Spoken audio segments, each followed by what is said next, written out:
Hello बच्चों, नमस्कार, good afternoon. क्या हाल चाल है, कैसे हैं आप सभी? बढ़िया है बेटा, एकदम। नमस्कारम, वेलकम। क्या हाल चालम? बढ़ियम। हाँ जी सर, ज्यादा सर्दी लग गई बेटा।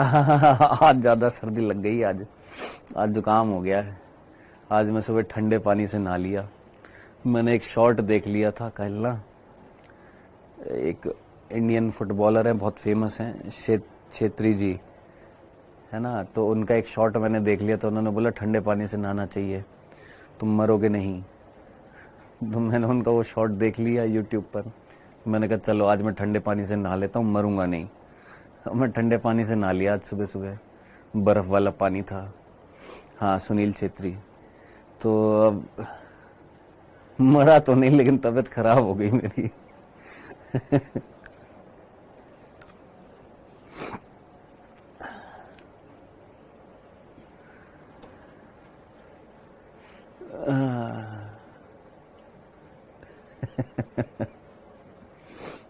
चले आगे। सर, आपको बहुत जल्दी सर्दी हो जाती है।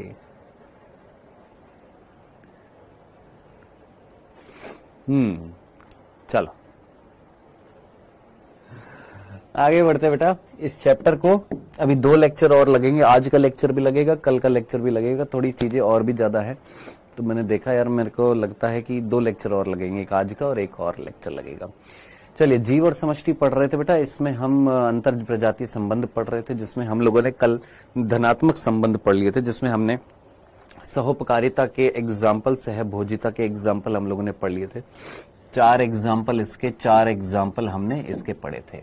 फिर हम लोगों ने स्टार्ट किया था नेगेटिव इंटरेक्शन। नेगेटिव इंटरेक्शन वो होता है जिसमें किसी एक जाति को क्या हो जाए, नुकसान हो जाए, उसको हम क्या बोलते हैं, नेगेटिव इंटरेक्शन बोलते हैं। और नेगेटिव इंटरेक्शन के ये 4 प्रकार थे, जिसमें शोषण के 2 प्रकार थे। एक था परजीविता और एक था परभक्षिता। यानी हमें कुल मिलाकर 4 टॉपिक पढ़ने थे। एक पैरासिटिज्म पढ़ना था, यानी परजीविता पढ़ना था, और परभक्षिता पढ़ना था। 1 2 3 4 इस तरीके से 4 टॉपिक बच रहे हमारे इस चैप्टर में। 4 टॉपिक पढ़ने, ये चैप्टर को हम समाप्त कर देंगे। हाँ जी,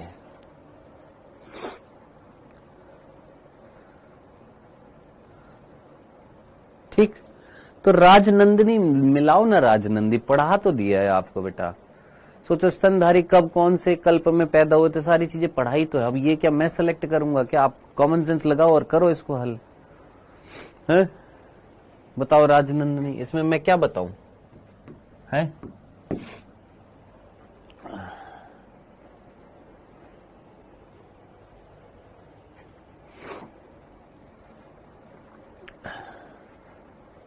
मिथाइलेज जोड़ता है बेटा मोहित प्रजापति।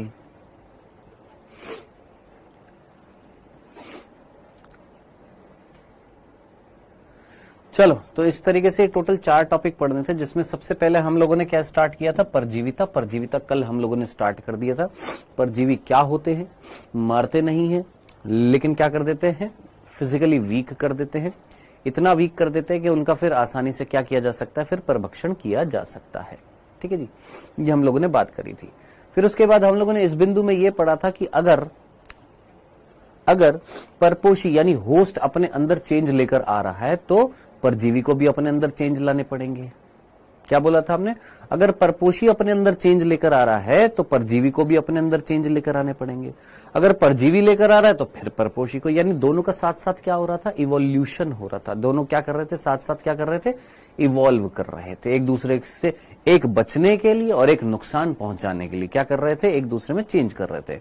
बेसिकली हमारी एनसीईआरटी ने यहाँ पर 3 चेंजेस बताए थे, जो एक परजीवी जो है अपने अंदर लेकर आता है, अपने पाचन तंत्र का लोप कर देता है। क्यों? क्योंकि वो उस परजीवी को पचा पचाया भोजन अगर मिल जाएगा तो उसको पाचन तंत्र की जरूरत नहीं है। हाँ, उसका जनन तंत्र जो होएगा, उसके अंदर क्षमता होगी तेजी से क्या करने की, जनन करने की। कहीं ना कहीं चिपकने के लिए, जुड़ने के लिए कहीं ना कहीं अंगों की, चूषकों की उपस्थिति होनी चाहिए। जो अनावश्यक अंग जो हैं, संवेदी अंग है, जिनकी कोई जरूरत नहीं है, ऐसे अंगों को धीरे धीरे अपने शरीर से क्या कर देना चाहिए, समाप्त कर देना चाहिए। ठीक है जी। तो इस तरीके से ये हमने यहां तक पढ़ लिया था। क्या हम लोगों ने कल यहां तक पढ़ लिया था? यहां तक किसी को कोई तकलीफ है?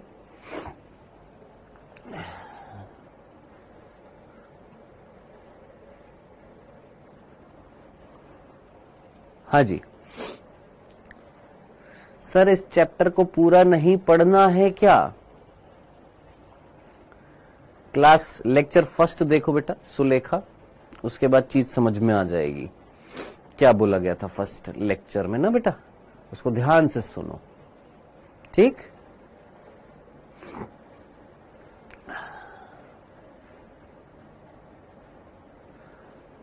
हाँ जी चले आगे। यहां तक हम लोगों ने पढ़ लिया था। एक बार जरा जितने भी बच्चे जो है एक बार थम्सअप वाला साइन दे दीजिए, ताकि हमको भाई पता लग जाए कि हाँ भाई चलो अब पढ़ाई स्टार्ट करते हैं। चलो जी स्टार्ट करते हैं, आइएगा। अगला बिंदु जो आ रहा है वो आ रहा है परजीवियों के प्रकार।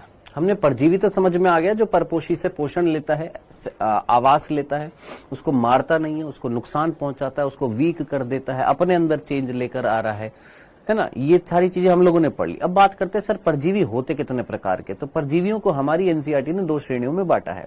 एक वो परजीवी जो शरीर के बाहर रहकर पोषण ले ले, जगह ले ले, वो बाह्य परजीवी। एक वो जो अंदर चले जाए, अंदर रहकर आवास भी ले और भोजन भी ले, पोषण भी ले, वो क्या कहलाएंगे, अंत्य परजीवी। यानी परजीवी को दो श्रेणियों में बांट दिया। एक है एक्टोपैरासाइट, जिनको हम क्या बोलेंगे, बाह्य परजीवी बोलेंगे, है ना, जो बाह्य सतह पर होंगे उनको हम क्या बोलेंगे, बाह्य परजीवी। उनको हम क्या बोलेंगे, बाह्य परजीवी बोलेंगे, एक्टोपैरासाइट बोलेंगे। जो ऐसे परजीवी जो पोषक की बाह्य सतह पर, आउटर मोस्ट लेयर जो होगी, जैसे हमारी अगर बात करें तो हमारी त्वचा से क्या ले लेंगे, त्वचा से आकर जुड़ जाएंगे और हमसे पोषण ले लेंगे, उनको हम क्या बोलेंगे, बाह्य परजीवी बोलेंगे। अब आप मुझे बताइए, आप में से कितने बच्चों ने जोंक देखी है? जोंक देखी है आपने? कितने बच्चों ने देखी है हिरुडिनेरिया, हिरुडिनेरिया जोंक? कितने बच्चों ने देखी है? ब्लैक कलर की होती है, रेनी सीजन्स में निकलती है, बारिशों के सीजन में निकलती है। और कई बार सुना होगा कि जोंक अगर पैरों से चिपक जाए तो फिर हटती नहीं है ना। तो वो जोंक क्या होती है, बाह्य परजीवी होती है, खून चूसती है। बिल्कुल हाँ जी। आपने ऐसे कितने बच्चों ने एफिड्स नाम सुना था? याद आ रहा है एफिड्स? ये हमारे एफिड्स बिल्कुल दीमक की तरह ही होते हैं। ये कीट होते हैं जो हमारे पादप जो होते हैं, प्लांट्स जो होते हैं, उन प्लांट्स को नुकसान पहुंचाते हैं, उन प्लांट्स की बाहरी सतह से जुड़ जाते हैं और उनको नुकसान पहुंचाते हैं। लैक इंसेक्ट्स में भी ये आपने ना सुना हो। लैक इंसेक्ट जो होता है इसको लाख का कीड़ा कहा जाता है। किसका कीड़ा कहा जाता है? लाख का कीड़ा कहा जाता है। ये कीट जो होता है ये पादपों की बाह्य सतह जो होती है, यानी तना जो होता है, उस पर उसको संक्रामित करता है। अगर आप राजस्थान से बिलोंग करते हैं तो राजस्थान में जो फीमेल्स जो होती हैं वो एक चूड़ी बहुत फेमसली पहनती है जिसका नाम होता है लाख की चूड़ी। ठीक है, लाख की क्या होती है? चूड़ी होती है। लाख पैसे की बात नहीं है, लाख एक मटेरियल है, रेड कलर का होता है। आपने देखा होगा कई सारी मूवीज में, कई बार कई लोग जो होते हैं उनका जब धंधा बंद हो जाता है, उनका बिजनेस जब बंद हो जाता है, कुछ गलत काम कर देते हैं, तो आते हैं कुछ इस तरीके से सरकारी लोग आते हैं और एक स्याही होती है रेड कलर की और ताले लगाते हैं, उस ताले के ऊपर लाल कलर की स्याही उसके ऊपर लगा देते हैं। तो वो लाल स्याही जो होती है वो क्या होती है? लाख होती है। तो ये जो लाख इंसेक्ट जो होता है ये लाख का पेड़ होता है, इसका नाम होता है लेसिफर लाका, इसका नाम होता है। ये जो होता है ये पादपों को क्या करता है? संक्रामित करता है और उनके तने को संक्रामित करने से क्या रिलीज करता है? एक मटेरियल रिलीज करता है जिसका नाम होता है लाख। तो लाख इंसेक्ट जो होता है ये भी क्या होता है सर? बाह्य परजीवी होता है। ठीक है, उसके अलावा लाइस, आप सभी ने नाम सुना होगा लाइस, जिसको हम क्या बोलते हैं सर? जुएं बोलते हैं। ये इसको बताने की जरूरत नहीं है। एक होते हैं टिक्स, एक और एग्जाम्पल याद रखेंगे, टिक्स। टिक्स कौन होते हैं? चेंचड़े होते हैं। चींचड़े या चेंचड़े बोल दिया जाता है, कई जगह चींचड़े कहा जाता है, कई जगह चेंचड़े कहा जाता है। सर ये काले काले रंग के कीड़े होते हैं जो आपने डॉग्स के ऊपर या बफेलोज यानी गाय भैंस के ऊपर देखे होंगे, काले काले से कीड़े उड़ते हुए देखे होंगे, उनको हम क्या बोलते हैं? चींचड़े बोलते हैं। ये भी कुत्ते को संक्रामित कर देते हैं। ठीक है, और उनकी त्वचा में घाव कर देते हैं ज्यादा से ज्यादा इनकी जब संख्या बढ़ जाती है तो जॉक हो गया, एफिड्स हो गया, लाख का कीड़ा हो गया, जुएं हो गई हैं, चीचड़े हो गए हैं। एक और एग्जाम्पल आप अच्छे तरीके से जानते हैं, कसकटा, जिसको हम अमरबेल बोलते हैं, अमरबेल, कसकटा। ये भी क्या होता है, पादप जो होते हैं उन पादपों की जो तना होता है उस तने के ऊपर अपनी मात्रा को अपनी वृद्धि करता है, उस तने से जुड़कर उस तने से ही क्या ले लेता है, पोषण लेने लग जाता है। ठीक है, उनकी पत्तियों से चारों तरफ से जैसे एक ये प्लांट है, अब इस प्लांट के अंदर यहां पर क्या है जनाब, यहां पत्तियां हैं। अब पत्तियों ने प्रकाश संश्लेषण करके क्या बना दिया, भोजन बना दिया। वो भोजन जो है इन पत्तियों से शरीर पादप के दूसरे भागों तक भी तो जाएगा, तो वो कौन लेकर जाती है, तो वो लेकर जाती है हमारी फ्लोएम। हालांकि ये पढ़ेंगे हम लोग, एक जाइलम होता है और एक फ्लोएम होता है। जाइलम जो होता है वो जल और खनिज का संवहन करता है, और फ्लोएम जो होता है वो भोजन का संवहन करता है। तो ये जो भोजन जो होता है यहां से होता हुआ जब पादप के दूसरे भागों में जा रहा होता है, तो ये जो होती है कौन, अमरबेल जो होती हैं, बेल के रूप में बढ़ जाती हैं इन पादपों के ऊपर, मेनली नीम के ऊपर बढ़ जाती हैं। और यहां पर ये जो तना जो होता है, इस तने में छेद करते हुए इस तने के फ्लोएम से क्या खींच लेती है, पोषण खींच लेती हैं। ठीक है जी, तो कुल मिलाकर अमरबेल जो होती है ये भी क्या होती है भैया, बाह्य परजीवी होती है। टिक्स, चेचड़े जो होते हैं ये भी बाह्य परजीवी होते हैं। लाइस, जुएं जो हैं ये भी बाह्य परजीवी है। लाख का कीड़ा जो होता है ये भी बाह्य परजीवी है। एफिड्स ये भी बाह्य परजीवी है। जॉक ये भी बाह्य परजीवी है। अब एक वर्ड है जो हमारी एनसीईआरटी ने रखा है, क्या, कॉपीपोड्स। सर ये कॉपीपोड्स क्या होते हैं, तो बेटा कॉपीपोड्स जो होते हैं, ये कॉपीपोड्स जो होते हैं ये हमारी छोटी छोटी मछलियां होती हैं। क्या होती है, ये हमारी छोटी छोटी मछली होती है जो बड़ी समुद्री मछली पर, जो बड़ी समुद्री मछलियां जो होती हैं, उन बड़ी समुद्री मछली जो होती हैं, उन बड़ी समुद्री मछली की सतह से जुड़ जाती हैं। उन बड़ी समुद्री मछली जो होती है उनके पास जाती है, छोटी एक बड़ी समुद्री मछली है ना, उसके पास जाती है छोटी छोटी मछली, उसकी सतह से क्या चूसती रहती है, पोषण चूसती रहती है। तो ये कौन होती है, छोटी छोटी मछलियां होती हैं जो बड़ी समुद्री मछली से पोषण चूसती है, उनको हम क्या बोलते हैं, कॉपीपोड्स बोलते हैं। तो कॉपीपोड्स कौन है, छोटी छोटी मछलियां हैं।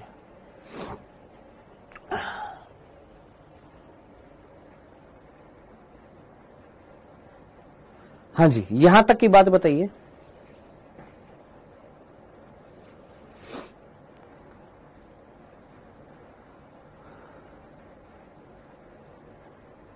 क्लियर है, करने दो, जिसको स्पैम करना है करने दो, करता रहे तू अरम पठान यहां पर। ठीक,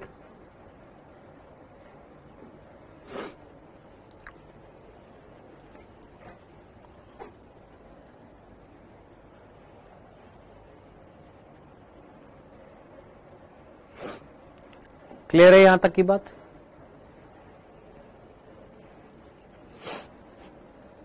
नहीं, वो अलग स्याही होती है अंजलि राय, नहीं अनीस खान, वो अलग होती है।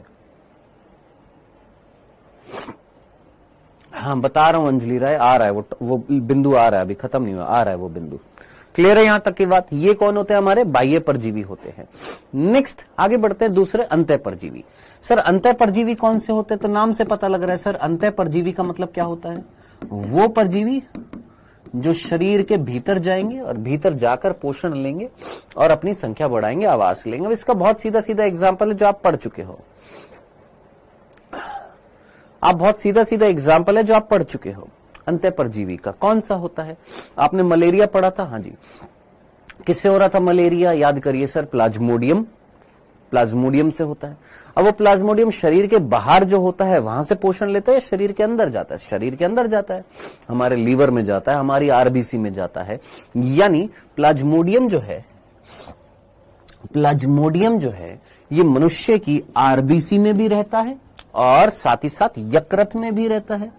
ये हमारी आरबीसी और यकृत में जाता है और वहां रहता है और क्या लेता है, पोषण लेता है। तो प्लाज्मोडियम क्या ये एक अंतः परजीवी है, बिल्कुल अंतः परजीवी है। ये हमारी यकृत में और हमारी आरबीसी में एक अंतः परजीवी होता है। अब हमारी आंत में भी परजीवी के रूप में कुछ जीव मिलते हैं हमारी आंत में। अगर आपको याद आ रहा हो, एंटामीबा हिस्टोलाइटिका, याद आ रहा है? एंटामीबा हिस्टोलाइटिका, जो गंदला पानी पीने से, दूषित पानी पीने से हमारे अंदर गया था, तो क्या ये हमारे अंदर जाकर हमें रोग नहीं फैला रहा था? क्या ये हमारे लिए नुकसानदेह नहीं है? क्या ये एक परजीवी नहीं है? बिल्कुल, ये भी परजीवी है। ऐसे ही एस्केरिस, अगर आपको याद आ रहा हो, मिट्टी खाने से कहीं ना कहीं एस्केरिस लुम्ब्रिकॉइड हमारे अंदर जा सकता था, बच्चों में जा सकता था, गंदला पानी पीने से ये जा सकता था। याद करिए, गोलकृमि था या नहीं था? हाँ जी बिल्कुल था। ये भी हमारे आंत में एक परजीवी है या नहीं है? बिल्कुल, ये भी एक परजीवी था।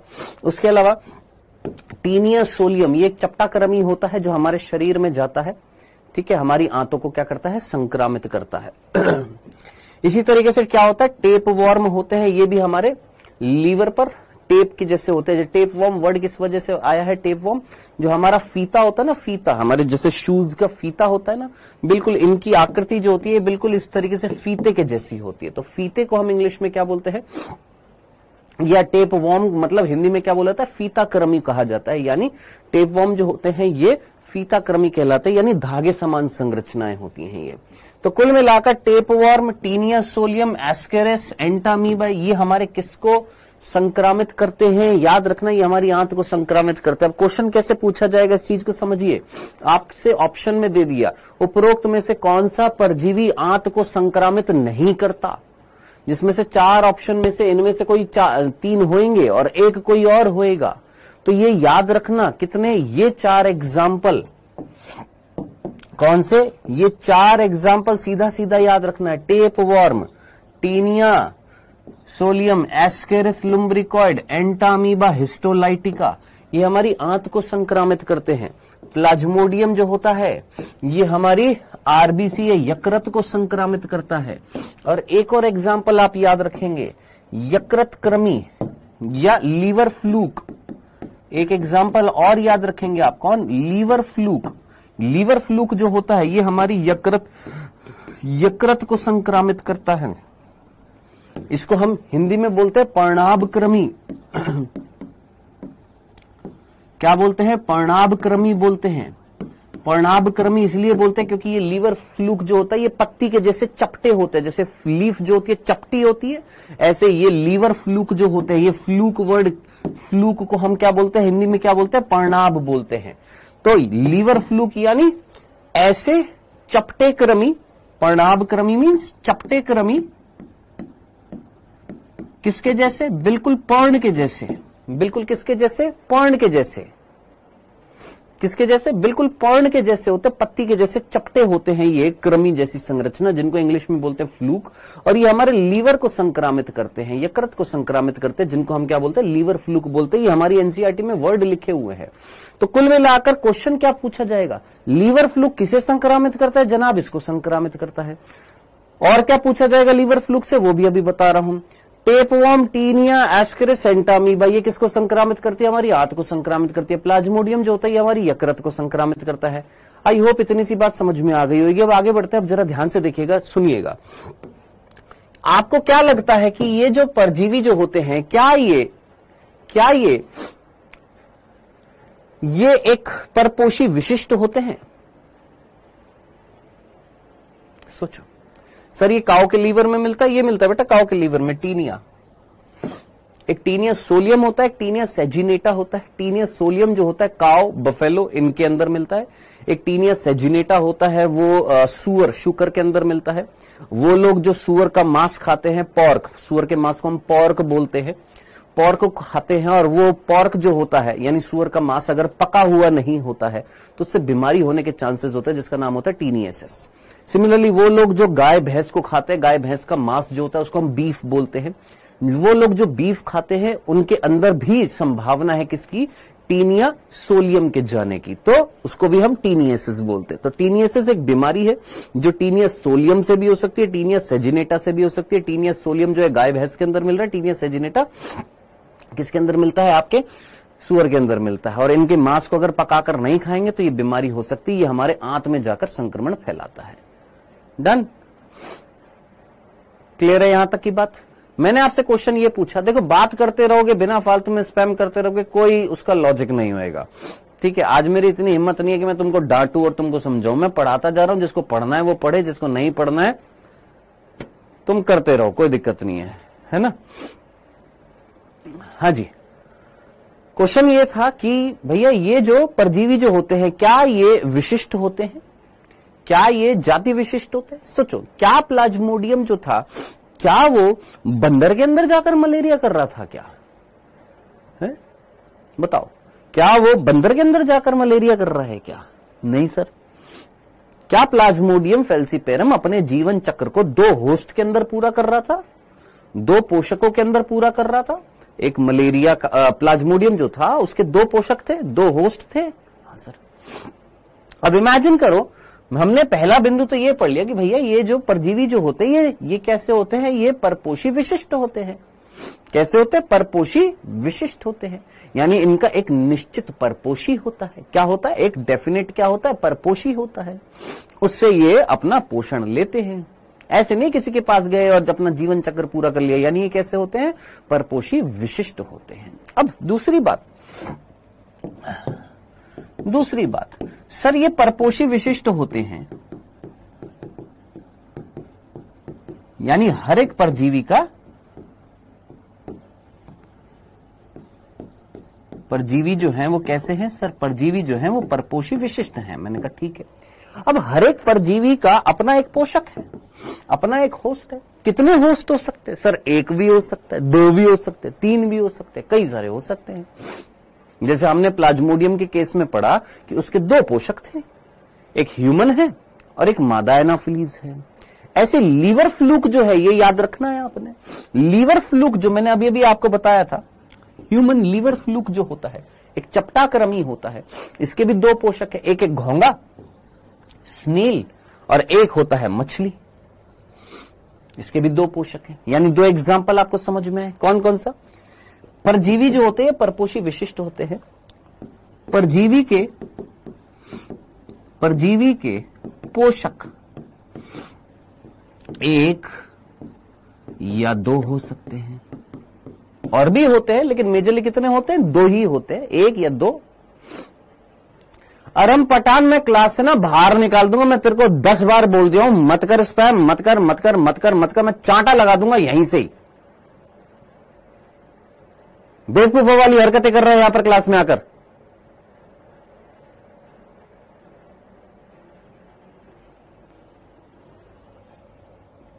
परजीवी के पोषक या तो 1 होएगा या 2 हो सकते हैं।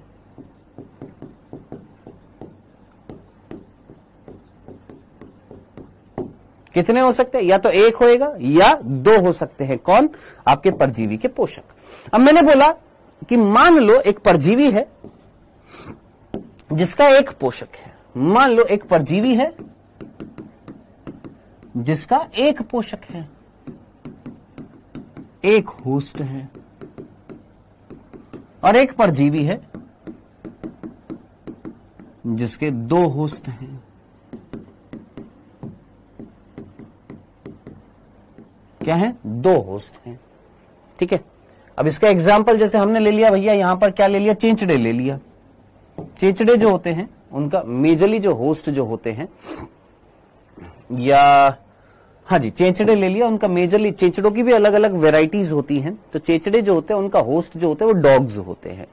यहां पर हमने एक परजीवी का एग्जाम्पल ले लिया। एक तो ले लिया हमने प्लाज्मोडियम, जिसमें हमने देखा था इसके 2 होस्ट थे, एक वो जिसको हम प्राथमिक होस्ट बोलते हैं और एक वो जिसको हम द्वितीय होस्ट बोलते हैं। अगर आपको याद आ रहा हो, एक प्राथमिक पोषक होता है और एक द्वितीय पोषक होता है। इसको अरम पठान को यहां से ब्लॉक कर देना, यहां से परमानेंटली ब्लॉक कर देना यहां से। नंबर नोट करना इसका 3874922290।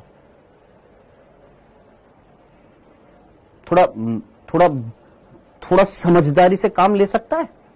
मैं एक टॉपिक पढ़ा रहा हूं और तेरे को जेनेटिक्स का क्वेश्चन बीच में पूछना है। अब तू लगातार स्पैम किए जा रहा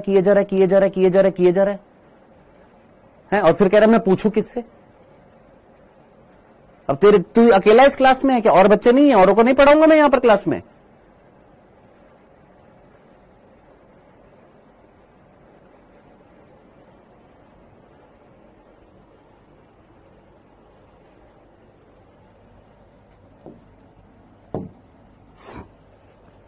अरे लास्ट में टाइम मिलेगा, उसके बाद में करना कि सर ये वाला क्वेश्चन समझ में नहीं है, ये वाला क्वेश्चन करना है।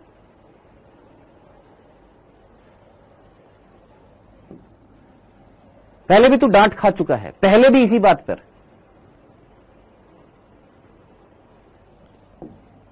बिना फालतू में टीचर को पोक करते हो जानबूझकर।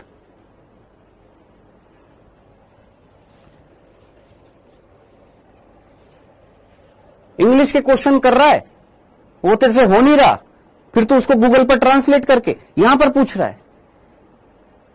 वाह, हिंदी के तेरे से सवाल नहीं हो रहे।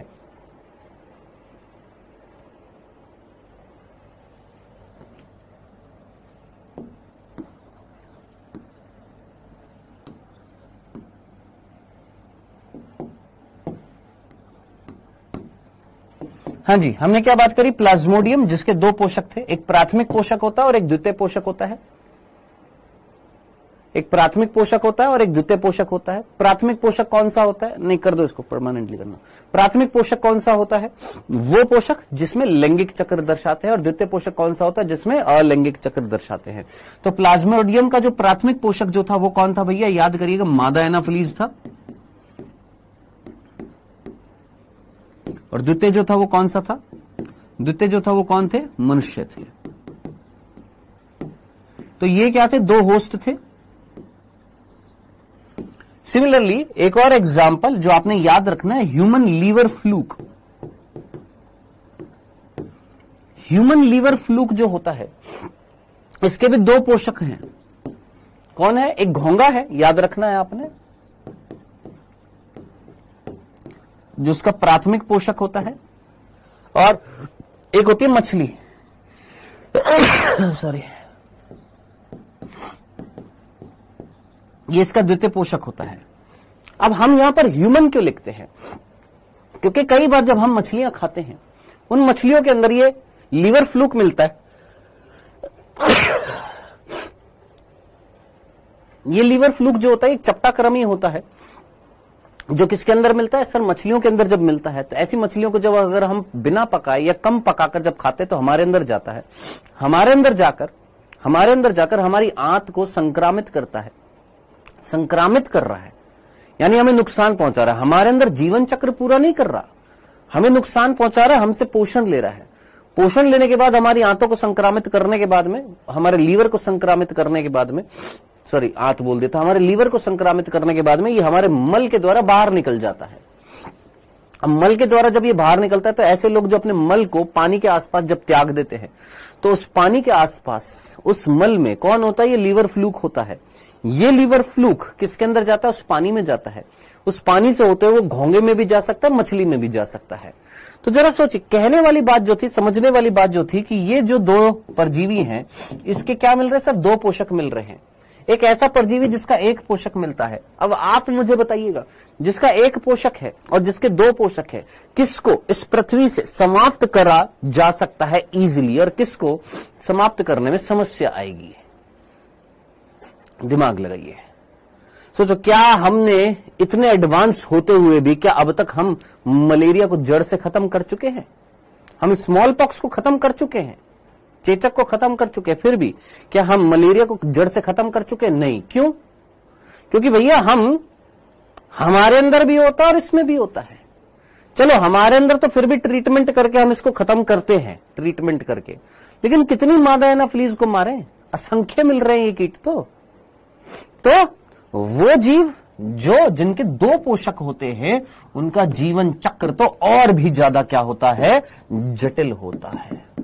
इनका जीवन चक्र जो होता है वो कैसा होता है? जटिल होता है। और ऐसे परजीवियों को समाप्त करना इजी नहीं होता है। ये थी इतनी सी बात जो यहां पर लिखी हुई थी, जो मुझे यहां पर समझानी थी। अब कंपैरेटिवली जिसका एक होस्ट होएगा, ऐसे परजीवियों को इजीली समाप्त कर दिया जाता है।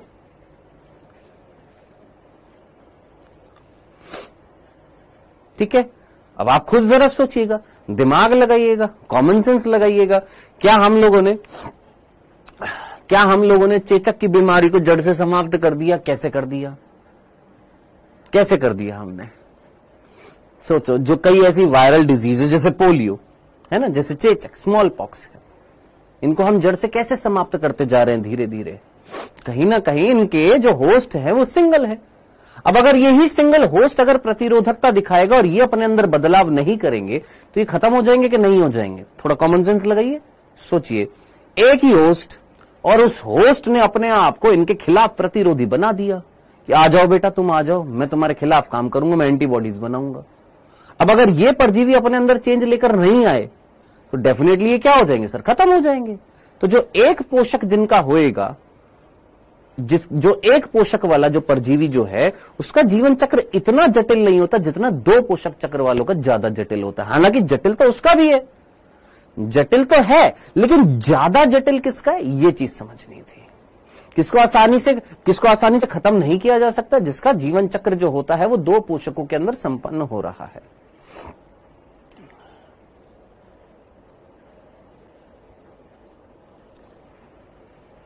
क्लियर है खुशबू?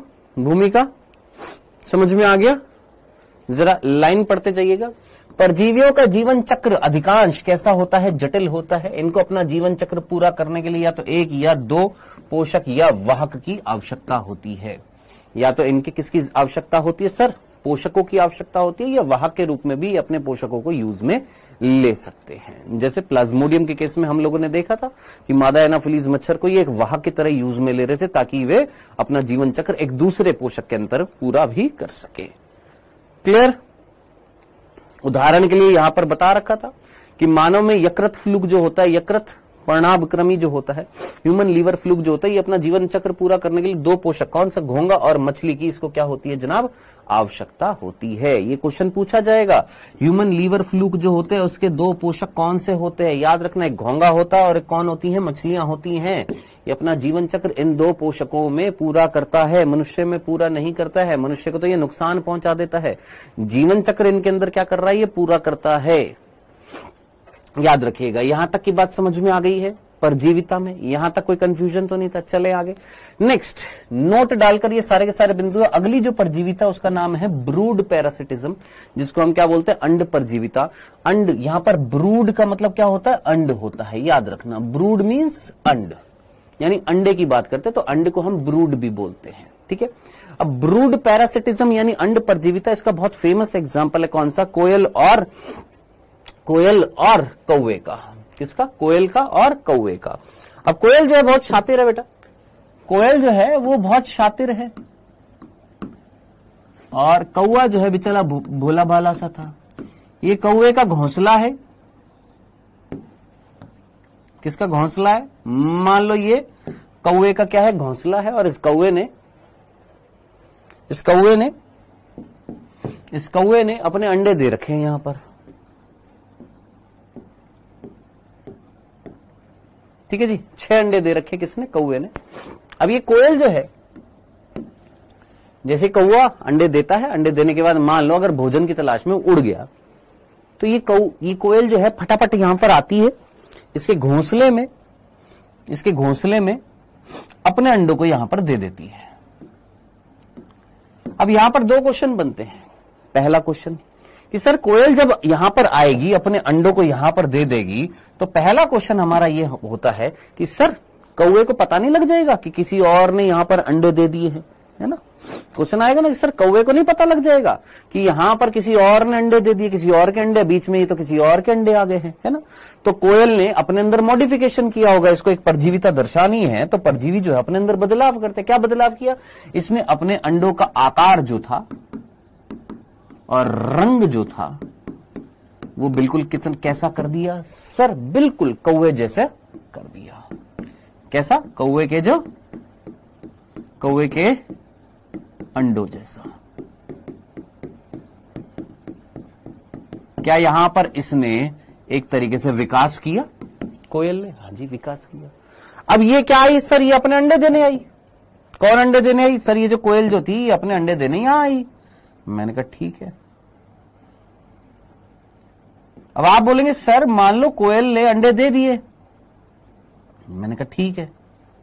और वो जो अंडे जो थे उनका साइज और रंग जो था बिल्कुल किसके जैसा था सर? कौवे के अंडे जैसा था। लेकिन सर कौवा इतना भी भोंदू थोड़ी ना है कि उसको ये नहीं पता कि उसने कितने अंडे दिए हैं। ऑब्वियस बात है, हर कोई जीव है, कितने अंडे दे रहा है उसको इतना तो समझ में आता है ना कि हाँ कहीं बढ़ तो नहीं गए, कोई ज्यादा तो नहीं हो गए, कोई घट तो नहीं गए, इतना तो कॉमन सेंस हो ही गई। है ना, नंबरिंग का नहीं होएगा, लेकिन इतना तो ज्ञान होएगा ही, इतना तो एक जीव के अंदर समझ होएगी कि हाँ भैया घोंसला जो है उसमें कहीं ना कहीं चेंज आया है, नंबर ऑफ एग्स बढ़ गए हैं। तो ये कोयल ने एक और काम किया, क्या, जब ये अपने अंडे देने आई तो इसने क्या किया, कौवे के कुछ अंडों को गिराकर जितने अंडे गिराए उतने अंडे अपने दे दिए। लो जी, अब बताइए क्या कौवे को पता लग पाएगा कि इनमें से मेरा अंडा कौन सा है और कोयल का अंडा कौन सा है? नहीं। अब ये कौवा क्या करेगा सर, ये कौवा इन अंडों को गर्माहट देगा। आपने देखा होगा जो अंडे देते हैं उसके ऊपर बैठ जाते हैं और गर्माहट देते हैं। इस प्रक्रिया को क्या बोलते हैं, सेना कहते हैं। इस प्रक्रिया को इंग्लिश में बोलते हैं इंक्यूबेशन। ये प्रक्रिया क्या कहलाती है, इंक्यूबेशन कहलाती है। हम बोलते हैं क्या, अंडे से रहे हैं, सेता वर्ड हिंदी में क्या बोलते हैं, या तो सेता कहा जाता है कि ये जो है पक्षी जो है या सरीसर्प जो है ये क्या करते हैं, अपने अंडे को सेते हैं, यानी इंक्यूबेट करते हैं। ठीक है, तो अब आप मुझे बताइएगा, कुल मिलाकर मुझे ये बताइए कि फाइनली क्या कौवे को पता लग पाएगा कि यहां पर कोयल का अंडा कौन सा है? नहीं पता लग पाएगा। अब क्या होएगा, ये से देगा, ये इंक्यूबेट कर देगा, गर्माहट दे देगा। गर्माहट क्यों जरूरी होती है? गर्माहट इसलिए जरूरी होती है ताकि अंदर जो शिशु है उसका विकास हो सके। फाइनली जब यहां से शिशु जब बाहर निकलेंगे तो क्या सर उस टाइम पर पता नहीं लगेगा? बेटा मैक्सिमम पक्षी जो होते हैं उनके जब शिशु, स्पेसिफिकली कौवे और कोयल के जब शिशु जब बाहर निकलते हैं तो दोनों में डिफरेंस नहीं होता है, पता नहीं लग पाता है। ठीक है सर, पता भी नहीं लग पाएगा। अब कौवा जो होएगा ये अपने अंडे समझकर ये इसको पोषण भी देता रहेगा कोयल के बच्चों को। जब तक ये थोड़े से बड़े होंगे तब तक ये उड़ जाएंगे यहां से, कौवे को पता लगे ही नहीं पाएगा। इस प्रकार की परजीविता दर्शाती है कोयल किसके ऊपर, कौवे के ऊपर। एक तो देखिए नुकसान कैसे पहुंचाया, कैसे नुकसान पहुंचाया, दिमाग लगाओ। फायदा नहीं हुआ, क्या इसको एनर्जी वेस्ट करनी पड़ी इंक्यूबेट करने के लिए, पोषण देने के लिए? नहीं। नुकसान कौवे को नहीं हुआ। कैसे हुआ? एक तो इसके अंडे खत्म कम कर दिए, इसके जो एग्स थे तो वो गिरा दिए, पहला। दूसरा, इसकी एनर्जी भी वेस्ट कर रहा है, इंक्यूबेट कर रहा है ये इसको, है ना। तो फायदा किसको हो रहा है सर? कोयल को। नुकसान किसको हो रहा है? कौवे को हो रहा है। तो यही क्या कहला रही है सर, परजीविता। ऐसी परजीविता को हम क्या बोलते हैं? अंड परजीविता बोलते हैं। तो प्लीज फोकस करिएगा, नीट में क्वेश्चन क्या पूछा जाएगा। नीट में सीधा सीधा क्वेश्चन पूछा जाएगा, अंड परजीविता का उदाहरण। भूल मत जाइएगा, अंड परजीविता का उदाहरण जो है वो कौन है? कोयल और कौवे के बीच में होता है, याद रखना। ऐसी परजीविता जिसमें परजीवी पक्षी कौन होता है? कोयल होती है। वो अपने अंडे जो है वो अपने परपोषी यानी होस्ट कौवे के घोंसले में देती है और परपोषी उन अंडों को सेता है यानी इंक्यूबेट करता है। ऐसी परजीविता को हम क्या बोलते हैं? ब्रूड पैरासिटिज्म बोलते हैं। खत्म, इतना ही पढ़ना। एनसीईआरटी में इतना ही मेंशन है। ये जो चीजें मैंने बताई हैं ये मैंने आपको अतिरिक्त चीज बताई है, क्योंकि मन में ये सवाल आता है ना कई बार कि सर जब ये अपने अंडे देगा तो कौवे को नहीं पता लग जाएगा? तो ऑब्वियस ही बात है, रंग रूप से पता लग सकता है, संख्या से पता लग सकता है। तो ये बहुत चालू थी कौन? कोयल। उसने इस तरीके से क्या दिखाई है? परजीविता यहां पर दिखाई है। ये होती है हमारी क्या? अंड परजीविता। नोट डालकर ये बिंदु भी लिखना था क्या? मच्छर जो होते हैं वो परजीवी नहीं होती है। कौन? मादा मच्छर जो होती है ये परजीवी नहीं होती है। मादा एनाफ्लीज मच्छर जो है हम इसको परजीवी नहीं मानते। जल्दी से आंसर बताइए था सर। कौवा तो मेल है ना सर, वो अंडे कैसे दे सकता है? कौवी होएगी बेटा, कौवे की धर्मपत्नी होएगी बेटा, कौवी।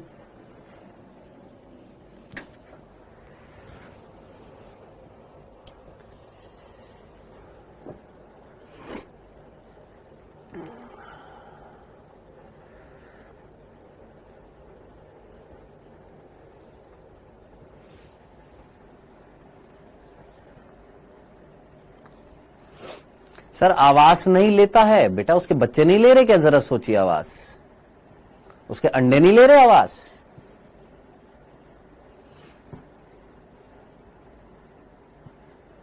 अच्छा, इसका आंसर बता रहे। ओके ओके ओके ओके, ठीक है। हाँ जी, इसका आंसर क्या था कि मादा एनाफिलीज मच्छर को हम परजीवी क्यों नहीं मानते हैं, वास्तविक परजीवी क्यों नहीं मानते हैं? इनफैक्ट वो तो ब्लड के लिए हमारे ऊपर डिपेंडेंट थी, ब्लड ले रही थी हमसे, फिर भी हम इसको परजीवी क्यों नहीं मानते हैं? तो ये वास्तविक परजीवी नहीं है, केवल पोषण ले लिया है। है ना। और केवल और केवल क्या लिया जा रहा है, पोषण लिया जा रहा है, यहां पर ट्रू पैरासाइट नहीं है, आवास नहीं लिया जा रहा है। हाँ जी, चले आगे। सर मेरा बैकलॉग है तो मैं 2.0 में शिफ्ट हो जाऊं क्या? हाँ प्रभु, हो जाओ। सर कौवे की तो कोयल होती है ना? वाह बेटा वाह। सर कौवा जो है वो मेल होता है, कोयल जो होती है उसकी धर्म पत्नी वो फीमेल होती है। बेटा ये थोड़ा सा अपने कौन से ख्यालों की दुनिया में आपने ये चीजें पढ़ी हैं, प्लीज बाहर आओ बेटा। ठीक है, कौवा जो होता है मेल होती है और कौवे की जो फीमेल जो होती है उसको हम कोयल बोलते हैं। वाह बेटा, कहाँ किसी हिंदी के टीचर ने तो नहीं बता दिया था आपको? है बेटा, कौवा और कोयल दो अलग अलग जाति हैं, दो अलग अलग जाति हैं। ठीक है बेटा, आज की बात याद रखना। आप साइंस पढ़ रहे हो, आप हिंदी साहित्य की किताब नहीं पढ़ रहे हो।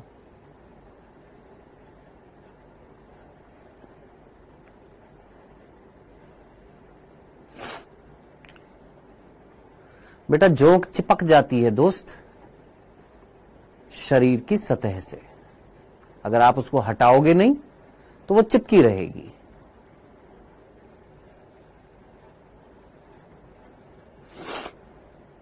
सर नीट का फॉर्म निकला? हाँ शिवांगी गुप्ता, निकल गया। अभी प्रिंट आउट निकलवाया है बेटा, अभी निकलवाया है, प्रिंट आउट भेजा है मैंने ऊपर, अभी प्रिंट आ रहा है, अभी निकलेगा बेटा नीट का फॉर्म।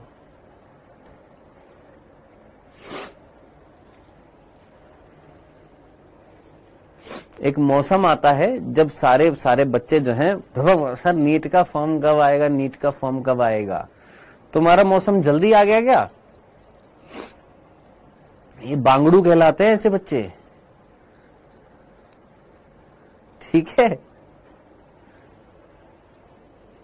और फिर मैं इनको बताता हूं, बेटा जब नीट का फॉर्म निकलता है तो ऐसा तो है नहीं कि किसी के कान में जाकर एनटीए वाले उसके घर में उसको फोन करेंगे, बेटा नीट का फॉर्म आ गया, सिर्फ तू भरना, किसी और को पता नहीं चलना चाहिए।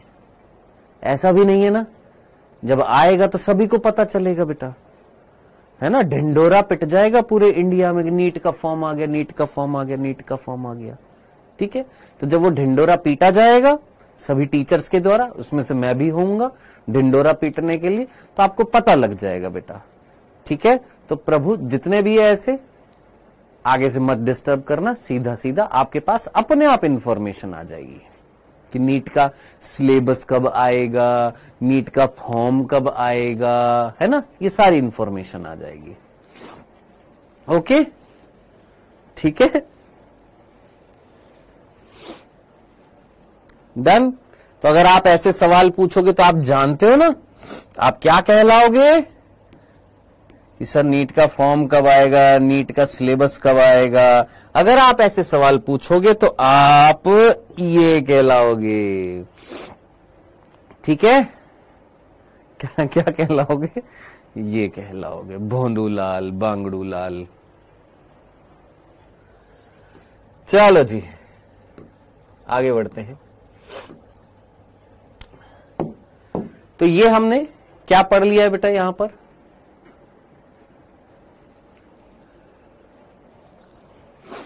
सर कोयल क्यों नहीं देती अपने अंडे? बेटा आप मुझे बताइए, खुद कॉमन सेंस लगाना।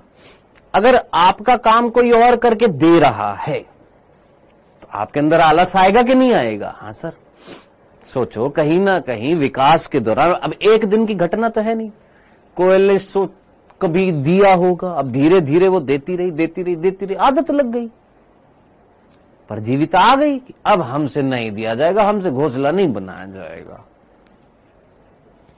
ठीक, ओके।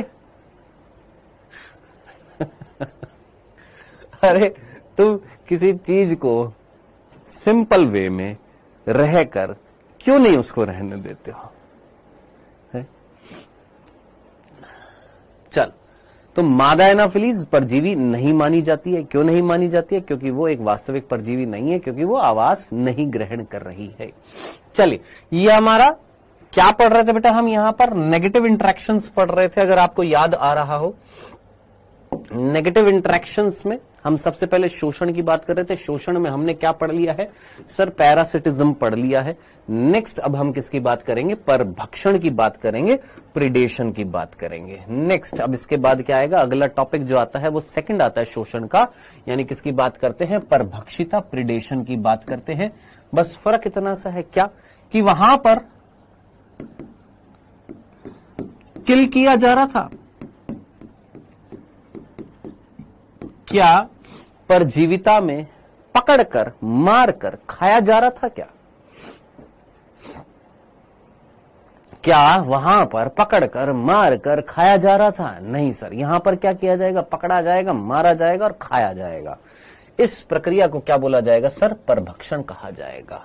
ठीक है, क्या पकड़कर और मारकर खाता है। कौन खाता है? परभक्षी जो होता है। एक होता है परभक्षी और एक होता है शिकार, यानी कोई दूसरा जीव है, मान लेते हैं एक जीव है। एक होता है प्रीडेटर और एक होता है ये पोषक। यहां पर भी पोषक कहलाएगा या परपोषी कहलाएगा? ठीक है, परपोषी बोल दीजिए, पोषक बोल दीजिए, होस्ट बोल दीजिए। होस्ट से बेटर वर्ड क्या होता है? प्रे होता है। इंग्लिश में क्या बोला जाता है? प्रे कहा जाता है। तो प्रीडेटर जो होता है वो कौन होता है? शिकारी होता है। और प्रे जो होता है वो कौन होता है? शिकार होता है। अब जिसका शिकार किया जाता है उसे हम क्या बोलेंगे? शिकार बोलेंगे। और जो इसका शिकार करेगा, इस जीव का, इस पोषक का, उसे हम क्या बोलेंगे सर? शिकारी बोलेंगे, परभक्षी बोलेंगे। तो परभक्षी जो होते हैं, प्रीडेटर जो होते हैं, शिकारी जो होते हैं, वो अपने शिकार को, अपने पोषक को, अपने परपोषी को, अपने प्रे को पकड़कर मारकर खा जाते हैं। इतनी सी बात, सिंपल सी बात आपको समझ में आ गई या इसको भी इलैबोरेट करना पड़ेगा? मुझे बताइए, इतनी सी बात को समझने में मेरे ख्याल से एक समझदार बच्चे को तो कोई दिक्कत नहीं आनी चाहिए। यहां तक की बात, ठीक है। अब आप मुझे बताइए, ये सुनते ही आपके दिमाग में सबसे पहला एग्जाम्पल क्या आता है?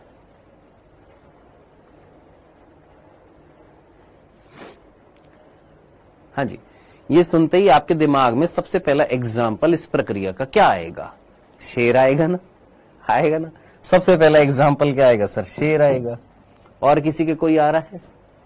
शेर, हिरण या बाघ, हिरण, लायन, डियर, यही मेन एग्जाम्पल हमारे दिमाग में सबसे पहला एग्जाम्पल यही आता है। क्या ये एग्जाम्पल आया आपके दिमाग में कभी? गौरैया, क्या ये एग्जाम्पल आया? गौरैया। सर गौरैया क्या होती है? स्पैरो होती है, चिड़िया होती है, चिड़िया होती है। क्या ये बीज खाती है? हाँ जी, बीज खाती है। बीज क्या है? बीज को कैच किया, यानी अलग किया, बीज लिया, पकड़ लिया और खा लिया। अब बीज किसका भाग है? सर सोचिए सर, पादप का है। क्या पादप एक जीव नहीं है? हाँ सर। और ये जो है एक पादप, जो एक जीव है, उसके भाग को काट कर, खाकर, मार कर खा रही है। तो क्या ये एक परभक्षी नहीं है? ये भी परभक्षी है। अच्छा मुझे ये बताइए, गाय को आपने खुला छोड़ दिया। गाय जो है, गाय बकरी जो है, चरगाही जंतु आपने खुले छोड़ दिए, है ना? गाय, बकरी, भैंस। अब जरा सोचिए, क्या है ये? सर ये शाकाहारी है। ये कौन है सर? शाकाहारी जीव है। हाँ जी, शाकाहारी जीव है। ये क्या करेंगे सर? क्या ये पादप के भागों को खाकर खा जाएंगे? हाँ सर, खा रहे नहीं है क्या? हाँ, तो जो शाकाहारी जीव है, क्या वो परभक्षी नहीं है? बिल्कुल है। तो शाकाहारी जो होते हैं, शाकाहारी जो होते हैं वो पादपों के परभक्षी हैं या नहीं है? इतनी सी बात मैं आपसे, सिंपल सी बात पूछ रहा हूं। इतनी सी सिंपल सी बात मैं आपसे पूछ रहा हूं। क्या जो शाकाहारी जो होते हैं, जो प्लांट्स को खाते हैं, क्या वो परभक्षण नहीं कर रहे हैं? क्या वो मारकर खा नहीं रहे? क्या वो जिसको खा रहे वो मर नहीं रहा? लॉजिक सिंपल सा। आपने गाय भैंस ने प्लांट खा लिया। प्लांट एक जीव था, जब वो खा जाएगा तो प्लांट मर गया ना भाई, एक तरीके से उसको खा लिया, है ना।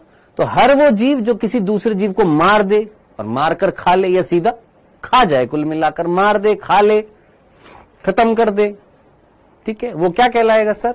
वो उस जीव का क्या कहलाएगा? परभक्षी कहलाएगा।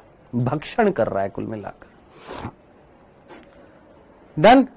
यहां तक सिंपल सी बात समझ में आ गई है। हमारी एनसीईआरटी ने इस टॉपिक को इसी तरीके से शुरुआत करी है। जरा ध्यान से पढ़िएगा एक बार इस लाइन को, जरा ध्यान से पढ़िएगा हमारी इस एनसीईआरटी की लाइन को। ये मैं एनसीईआरटी की लाइन ही लेकर आया हूं। सर क्या मानव भी परभक्षी है? यस, बिल्कुल बिल्कुल बेटा, मानव बिल्कुल परभक्षी है। आप मुझे बताइए, आप रोटी सब्जी खा रहे हैं, वो क्या है? पादप के भाग नहीं है? बिल्कुल है। तो हम किसके अंतर्गत आते हैं? परभक्षण के अंतर्गत आते हैं। फिर परभक्षियों के भी कई सारे प्रकार होते हैं। ये जो परभक्षण जो होता है ना, इसके भी कई सारे प्रकार होते हैं।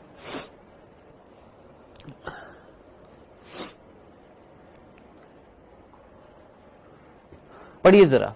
जब हम परभक्षी और शिकारी के बारे में सोचते हैं तो शायद बाघ, हिरण का उदाहरण सहज हमारे दिमाग में आता है। यही लाइन हमारी एनसीईआरटी में लिखी हुई है क्या, कि जब हम परभक्षण के बारे में सुनते हैं तो सबसे पहले दिमाग में एग्जाम्पल यही आता है, टाइगर और डियर, या लायन और डियर का एग्जाम्पल आता है। लेकिन बीज को खाने वाली गौरैया भी एक परभक्षी से कम नहीं है। वो भी क्या है? एक परभक्षी ही है। ठीक है, क्लियर है? सर हम तो ओमनीवोर हैं। बेटा ओमनीवोर, कार्निवोर, हर्बीवोर ये टाइप्स हैं। किस चीज के टाइप्स हैं? ये पोषणता के प्रकार हैं, कि वो ऐसे परभक्षी जो सिर्फ और सिर्फ किससे पोषण लेंगे? पादपों से, वो शाकाहारी। जो सिर्फ और सिर्फ किससे लेंगे? मांस खाएंगे, मांसाहारी। जो दोनों का सेवन कर सकते हैं वो हैं सर्वहारी, ओमनीवोर्स। तो वो तो परभक्षण के टाइप्स हो गए हैं, या पोषणता के प्रकार हो गए हैं। ठीक है, गलत डायरेक्शन में मत जाओ। मैंने यहां पर आपसे पोषण के प्रकार नहीं पूछा, मैंने आपसे यहां पर यह पूछा, ये एक बच्चे ने पूछा, क्या हम परभक्षी हैं? हां जी परभक्षी हैं। कैसे परभक्षी हैं ये नहीं पूछा। ठीक है, तो ये पहला बिंदु क्लियर हो गया सभी बच्चों को। आगे बढ़े, नेक्स्ट दूसरे बिंदु की तरफ बढ़ते हैं हम। ये दूसरा बिंदु ये कई बच्चों को कंफ्यूज करता है। हमें एनसीईआरटी को क्या करना है? डिकोड करना है, एनसीईआरटी की लाइनों को समझना है, बस और कुछ नहीं करना है। पहला बिंदु हमें आसानी से समझ में आ गया कि भैया गौरैया कौन होती है? गौरैया जो होती है ये स्पैरो होती है। ठीक है, पक्षी होता है। ठीक है, अब ये जो दूसरा बिंदु जो था, सर गौरैया कैसी दिखती है? तूने स्पैरो नहीं देखी कभी बेटा? है मेरे भाई?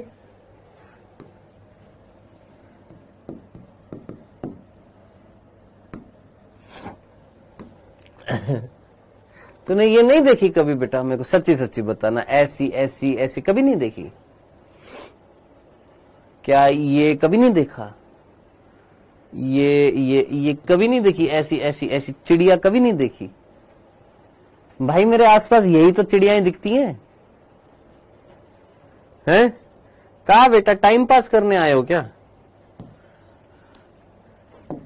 चलो आगे बढ़ते हैं। यहां पर नेक्स्ट अगला जो बिंदु था वो लिखा हुआ था कि परभक्षी पोषक स्तरों तक ऊर्जा स्थानांतरण के लिए एक स्रोत कंड्यूट के रूप में कार्य करते हैं।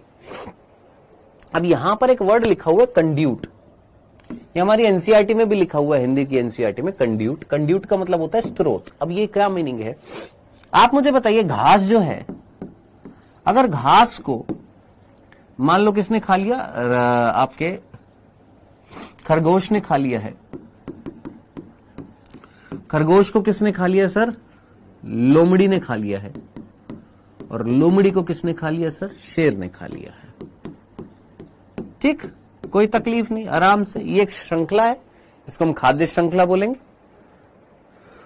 इसको हम क्या बोलेंगे? खाद्य श्रृंखला बोलेंगे, जहां पर पोषक पदार्थ एक स्तर से दूसरे स्तर में जा रहा है। अब आप मुझे बताइएगा, सिंपल सा क्वेश्चन मैं पूछूंगा, क्या खरगोश एक परभक्षी है घास के लिए? सिंपल सा, जल्दी से आंसर दीजिएगा। क्या खरगोश घास के लिए परभक्षी है?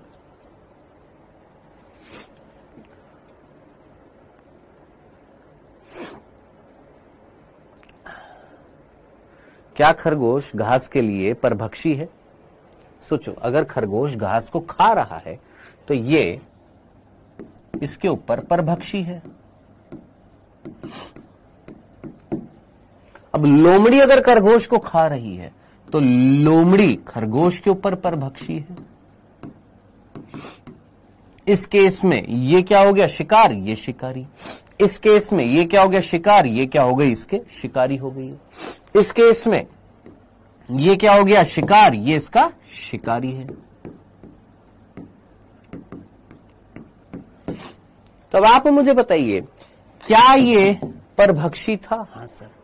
क्या ये परभक्षी इस खाद्य श्रृंखला में अगले परभक्षी का स्रोत है या नहीं है? सिंपल सा, वापस से फिर से वापस से बोल रहा हूं, ध्यान से सुनना। इस फूड चेन में, इस खाद्य श्रृंखला में ये परभक्षी था, हां। ये भी परभक्षी है, हां। ये भी परभक्षी है, हां। अब इस खाद्य श्रृंखला में ये परभक्षी अगले चरण के परभक्षी के लिए एक स्रोत का काम कर रहा है, एक सोर्स का काम कर रहा है। तो क्या परभक्षी एक स्रोत का कार्य कर सकता है या नहीं कर सकता? ये एक परभक्षी इस खाद्य श्रृंखला में अगले के लिए स्रोत का काम कर रहा है या नहीं कर रहा है? बताइए। ऊर्जा के स्थानांतरण के लिए, एनर्जी के ट्रांसफर के लिए क्या ये एक सोर्स का काम कर रहा है या नहीं कर रहा? ठीक है, तो इसी को हम क्या बोलते हैं? स्रोत या संज्ञाल भी बोलते हैं। सोचो, क्या ये एक एनर्जी का ट्रांसफर होते हुए एक चेन बन रही है, एक पाइप बन रहा है, एक नलिका समान एक संरचना बन रही है, जिसमें यहां से यहां, यहां से यहां, यहां से यहां क्या जा रही है? एनर्जी जा रही है।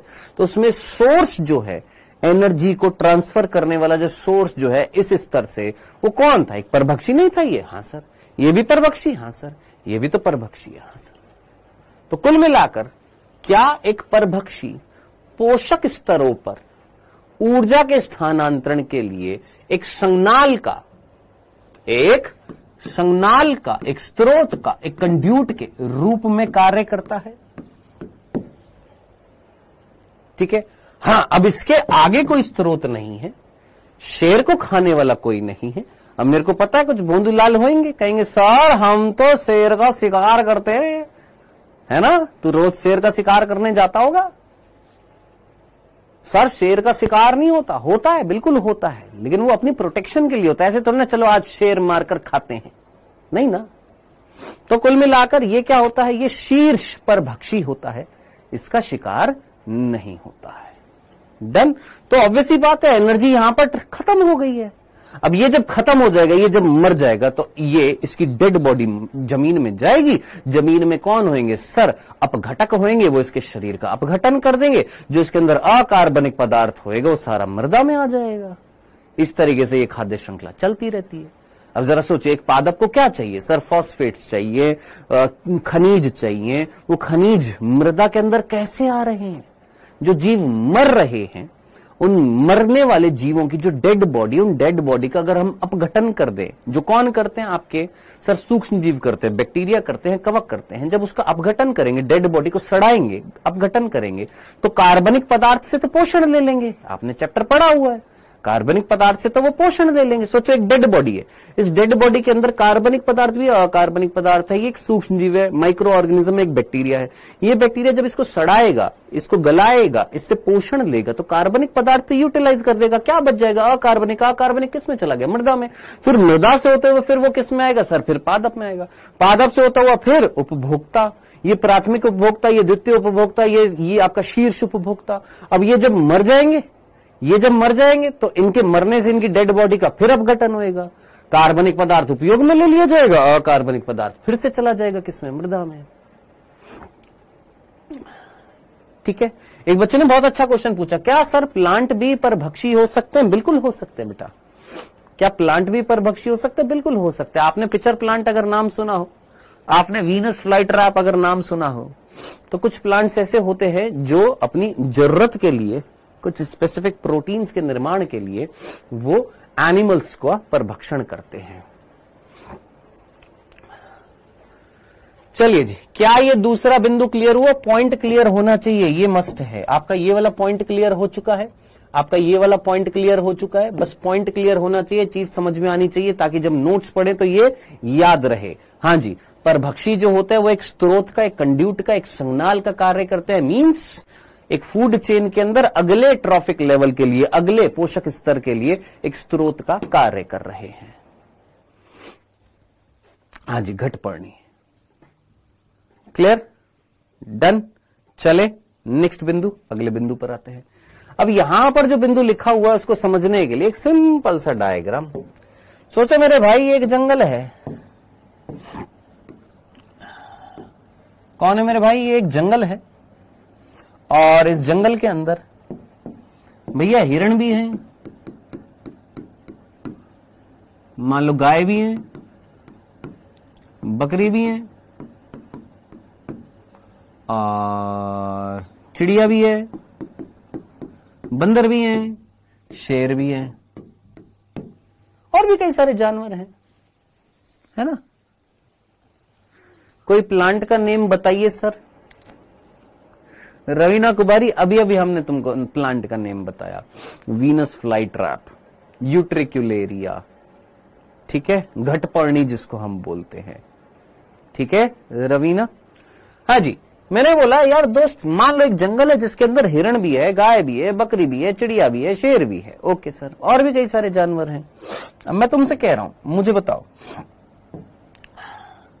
सोचो, चिड़िया हटा देते हैं अभी, ये है, ठीक है। अब जरा सोचो, शेर क्या हिरण का शिकार कर सकता है? हाँ सर। शेर गाय का भी शिकार कर सकता है? हाँ सर। शेर बकरी का भी शिकार कर सकता है? बिल्कुल कर सकता है। तो शेर एक परभक्षी है इनके लिए। हाँ जी, शेर कौन है? परभक्षी है, ठीक, ओके। कोई कंफ्यूजन तो नहीं था इतनी सी बात में? अब आप मुझे बताइएगा, अगर यहां से शेर खत्म हो जाए, इस जंगल से अगर शेर खत्म हो जाए, जो शिकारी है वही खत्म हो जाए, तो इनकी तो बल्ले बल्ले, अरे बल्ले बल्ले, अरे बल्ले बल्ले, अरे बल्ले बल्ले हो जाएगी, बल्ले बल्ले हो गई तेरी, बल्ले बल्ले हो जाएगी, बल्ले बल्ले। अगर इनकी बल्ले बल्ले हो गई, इनको कोई खाने वाला ही नहीं है, तो इनकी संख्या बढ़ती जाएगी, बढ़ती जाएगी, बढ़ती जाएगी, बढ़ती जाएगी, इनकी आबादी बढ़ती जाएगी, इनकी जनन क्षमता, मतलब मैं बोलूंगा इनकी जनसंख्या बढ़ती जाएगी, इनकी समष्टि घनत्व बढ़ता जाएगा। हाँ सर, बढ़ता जाएगा। अब जरा सोचो, इनका समष्टि घनत्व अगर बढ़ता जाएगा, बढ़ता जाएगा, बढ़ता जाएगा, तो इसका नुकसान पादपों को उठाना पड़ेगा। सोचो, इसका नुकसान क्या पादपों को उठाना पड़ेगा? क्यों सर? अरे जरा सोचिए, शाकाहारी है कि नहीं है? हाँ सर, शाकाहारी है। और अगर इनकी संख्या बढ़ती जाएगी तो धीरे धीरे पादप धीरे धीरे कम नहीं होते जाएंगे। ये जब बढ़ते जाएंगे तो ज्यादा से ज्यादा घास वास पादप वादप अगर खाते जाएंगे तो पादपों की संख्या खत्म होती जाएगी। अगर उत्पादक धीरे धीरे खत्म होते गए, सोचो इस जंगल से अगर धीरे धीरे उत्पादक खत्म होते गए तो एक टाइम के बाद ये भी क्या होते जाएंगे? धीरे धीरे खत्म होते जाएंगे, या इस जंगल को छोड़कर चले जाएंगे तो वो जंगल जंगल नहीं रहेगा, बंजर हो जाएगी वो जमीन। सीधी सी बात है। तो कंसेप्ट समझ में आया क्या? कि अगर परभक्षी नहीं हुआ, अगर परभक्षी नहीं हुआ तो उसके पोषकों की संख्या क्या हो सकती है? उसकी आबादी क्या हो सकती है? बढ़ सकती है। तो परभक्षी जो है क्या अपने पोषक की संख्या को रेगुलेट करता है या नहीं? इतनी सी बात समझानी थी। बताइए, इतनी सी बात समझ में आई?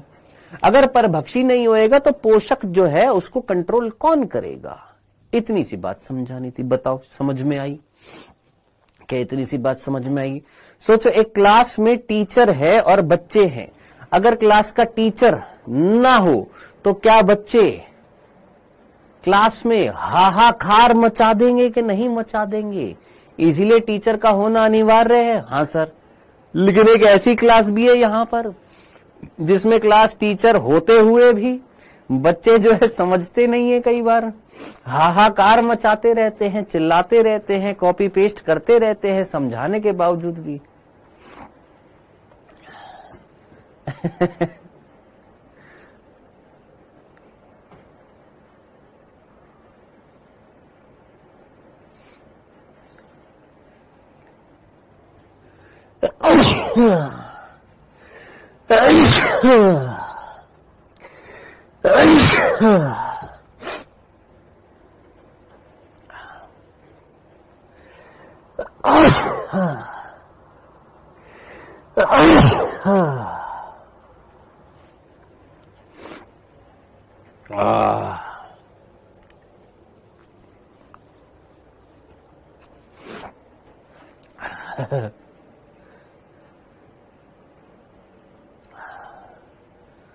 सर आपको कोल्ड हो गया है?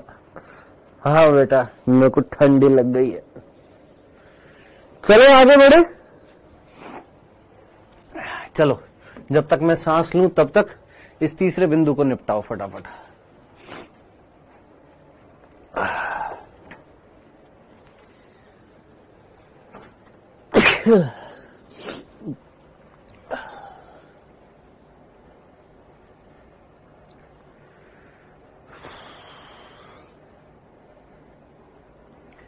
सर आपकी नाक में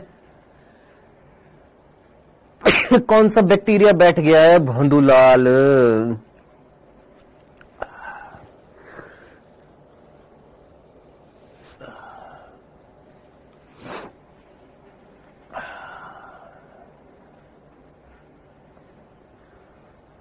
पढ़ो पढ़ो पढ़ो।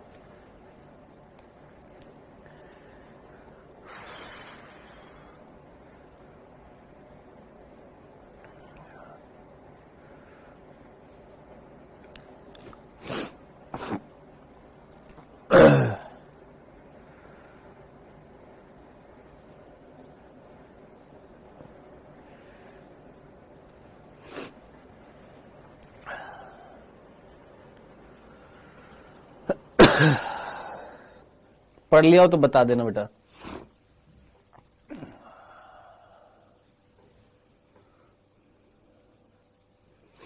एक बच्चे ने बोला सर नाक पे हाथ रख के सांस छोड़िए।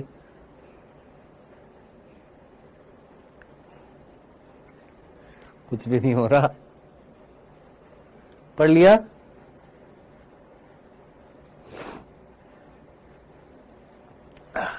पढ़ लिया? समझ में आ गया? यहां तक की बात समझ में आ गई है? क्लियर है? चलें आगे। चल आगे बढ़ते हुए एक बिंदु और ये समझ लेते हैं इसी के साथ। अब जरा सोचिए, जब शेर नहीं था तो इसके शिकारी जब शिकारी नहीं था तो इसका जो शिकार जो था वो शिकार की संख्या बढ़ती जा रही थी क्योंकि उसका शिकारी नहीं था। अब ये जो शिकार जो थे इनका स्रोत क्या था? सर्पादप था। क्या ये आपस में नहीं लड़ेंगे? सोचो, क्या ये आपस में नहीं लड़ेंगे? दिमाग लगाओ, क्या ये आपस में लड़ेंगे? और अगर ये आपस में लड़ेंगे यानी क्या स्पर्धा होगी? क्या कंपटीशन होगा? ये इसको मारे, ये इसको मारे, ये इसको मारे, ये इसको मारे। जो बेचारा वीक होगा यहां से निपटा दिया जाएगा, जो स्ट्रांग होएगा इनमें आपस में वो उसको वहां से भगा देगा। तो जरा सोचिए, आपस में जब ये स्पर्धा होगी तो क्या एक दूसरे को नुकसान पहुंचाएंगे? हाँ जी। तो अगर नुकसान पहुंचाएंगे तो हो सकता है इनमें से कोई यहां से भी क्या हो जाए सर? खत्म हो जाए। यहां से भी क्या हो जाए सर? समाप्त हो जाए। तो ये वाला कंसेप्ट भी समझ में आ गया। इसमें भी कोई तकलीफ तो नहीं है? यहां तक की बात समझ में आ गई? सभी को समझ में आ गई है? चलिए जी, अब एक एग्जाम्पल देखते हैं जो हमारी एनसीईआरटी ने बता रखा है। 1920 की स्टार्टिंग में, 1920 की स्टार्टिंग में ऑस्ट्रेलिया की बात करते हैं। ऑस्ट्रेलिया का एक व्यक्ति था जो साउथ अमेरिका गया और साउथ अमेरिका में जाकर उसने एक कैक्टस का प्लांट देखा। किसका प्लांट देखा? कैक्टस का। वो जो कैक्टस का जो प्लांट जो था बड़ा ही आकर्षक था। वो जो कैक्टस का प्लांट जो था बड़ा ही दिखने में कैसा था? आकर्षक था। इस तरीके का नागफनी बोला जाता है इनको हिंदी में। देख रहे हो ना, अट्रैक्टिव नहीं लग रहा? लग रहा है ना। लोग इसको, कई लोग जो है इसको अपने घर पर एज ए ऑर्नामेंटल प्लांट भी यूज में लेते हैं, यानी सजावटी पादप के रूप में भी इसको यूज में लिया जाता है। अपने घर में लोग लगाते हैं इसको, नागफनी को। ठीक है, तो इसकी ये जो बल्ब आप देख रहे हैं थोड़ी सी अट्रैक्टिव दिख रही है ना। हाँ जी। तो वो जो व्यक्ति जो था उसने देखा, है ना। सर स्पर्धा दो समान जातियों के बीच में भी होता, आएगा कंसेप्ट आएगा विशाल, वेट करना अभी। ऑस्ट्रेलिया का व्यक्ति अमेरिका में जाके, दक्षिणी अमेरिका में जाकर वहां पर उसने कैक्टस देखा, और ये जो कैक्टस जो था इसका नाम भी याद रखना आपने, प्रिकली पियर कैक्टस। क्या नाम है? प्रिकली पियर कैक्टस।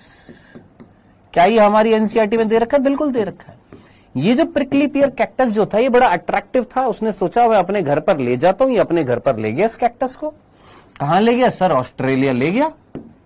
ऑस्ट्रेलिया से यहां आया, यहां आकर चेक किया, मतलब आया होगा किसी काम से, देखा इसने, अरे वाह भैया वाह, बहुत ही अच्छा लग रहा है ये, तो ले गया अपने घर पर। अब अपने घर पर ले गया, ऑस्ट्रेलिया में ले गया।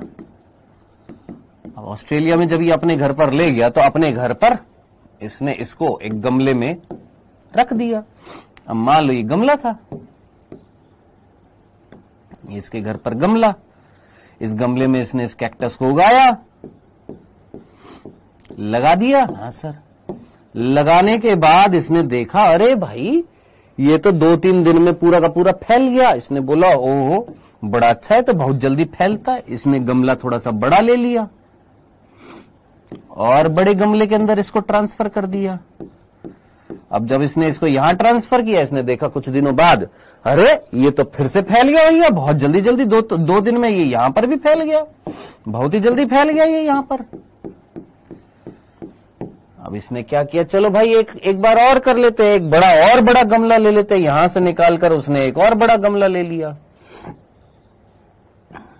अब उस बड़े गमले में उसने उसको लगा दिया। बड़े गमले लगाया तो 2-3 दिन बाद ये बड़ा गमला भी इससे भर गया। अब ये जो है था व्यक्ति जो था ये बहुत परेशान हो गया। अब इसने इसको निकाला और अपने घर में जो बाहर गार्डन था उसमें डाल दिया कि इतनी जल्दी क्या फैलेगा, चलो गार्डन में डाल देते। गार्डन में देखा तो गार्डन में थोड़े दिन में ये फैल गया। अब ये व्यक्ति बिल्कुल पगला गया। इसने बोला कि भाई हमसे नहीं रहा जाएगा ऐसे, एक काम करते। इसने उठाकर ऑस्ट्रेलिया में अपने घर से थोड़ा सा दूर ले गया और ले जाकर इसने रोड के दोनों साइड में लगा दिया कि तुम यहां पर बढ़ोगे। तो ये कुछ ही हफ्तों में ये 100 एकड़ जमीन में बहुत तेजी से फैल गया। कौन? ये प्रिकली पियर कैक्टस बहुत तेजी से फैल गया, बहुत तेजी से फैल गया। इसकी आबादी जो थी बहुत तेजी से फैल गई है, बहुत तेजी से। किसमें? ऑस्ट्रेलिया में। अब इतनी तेजी से फैलती जा रही थी, इतनी तेजी से फैलती जा रही थी, इतनी तेजी से फैलती जा रही थी कि भैया फाइनली ऑस्ट्रेलिया की गवर्नमेंट ने देखा, उनका ध्यान गया कि ये क्या हो रहा है, एकदम से रोड के चारों तरफ ये इतने सारा कैक्टस कैसे आ गया है। तो फिर वहां पर ऑस्ट्रेलिया के जो इकोलॉजिस्ट जो थे, उन इकोलॉजिस्ट से पूछा गया कि भैया ये क्या है, ये इतनी तेजी से क्यों फैल रहा है। जो पारिस्थितिकीविद जो थे, जो इकोलॉजिस्ट मतलब इकोलॉजिकल साइंटिस्ट जो होते, जैसे हमारे रामदेव मिश्रा हैं, ऐसे ही जो ऑस्ट्रेलिया में जो इकोलॉजिस्ट है, उनसे जब पूछा गया कि भैया इतनी तेजी से क्यों फैल रहा है, तो उन्होंने रीजन बताया कि इस प्रिकली पियर कैक्टस का ऑस्ट्रेलिया में क्या नहीं है, कोई प्राकृतिक परभक्षी नहीं है। कौन नहीं है इसका? कोई प्राकृतिक परभक्षी, नेचुरल इसका प्रीडेटर यहां पर कोई नहीं है जो इसकी संख्या को कंट्रोल करे। तो हमने पिछला बिंदु यही तो पढ़ा था कि परभक्षी जो होते हैं वो अपने प्रे की, अपने शिकार की संख्या को क्या करते? कंट्रोल करते हैं। अगर ये नहीं होंगे तो इनके शिकार की संख्या क्या हो जाएगी जनाब? बहुत तेजी से क्या हो जाएगी? बढ़ जाएगी। और इस एग्जाम्पल में यही देखा गया कि ऑस्ट्रेलिया में जो लाया गया था कैक्टस, उस कैक्टस का कोई प्राकृतिक परभक्षी ऑस्ट्रेलिया में नहीं था, हां साउथ अमेरिका में था। कौन होता है इसका प्राकृतिक परभक्षी? कौन होता है इसका प्राकृतिक परभक्षी? कौन होता है? शलभ होते हैं। अब शलभ आप अच्छे तरीके से जानते कौन होते हैं? मौत होते हैं। कौन सा मौत होता है उसकी जानकारी लेने की आपको जरूरत नहीं है। डन। इतनी सी बात थी, इतनी सी चीज समझनी थी। इतनी सी बात अगर आपको समझ में आ गई है तो दोस्त फटाफट ये तीसरा बिंदु फटाफट पढ़िए और फिर ये चौथा बिंदु फटाफट पढ़िए ताकि हम आगे बढ़ सके। फटाफट इस बिंदु को पढ़िएगा तीसरे को। सर तारा फिश वाला एग्जाम्पल भी है, वो भी अभी बता रहा हूं। पहले इस एग्जाम्पल को एक बार तीसरा बिंदु पढ़ लो, फिर उसके बाद में चौथा बिंदु पढ़ लो, फिर आगे बढ़ेंगे। पहले तीसरा बिंदु पढ़ो बेटा, पढ़ने के बाद बता दो हाँ सर पढ़ लिया है।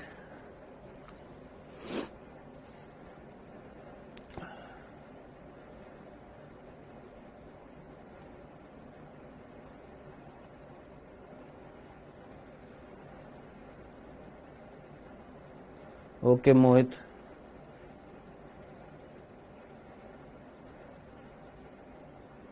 जहां से पेड़ लाए थे वहां भी थाईलैंड हुआ होगा।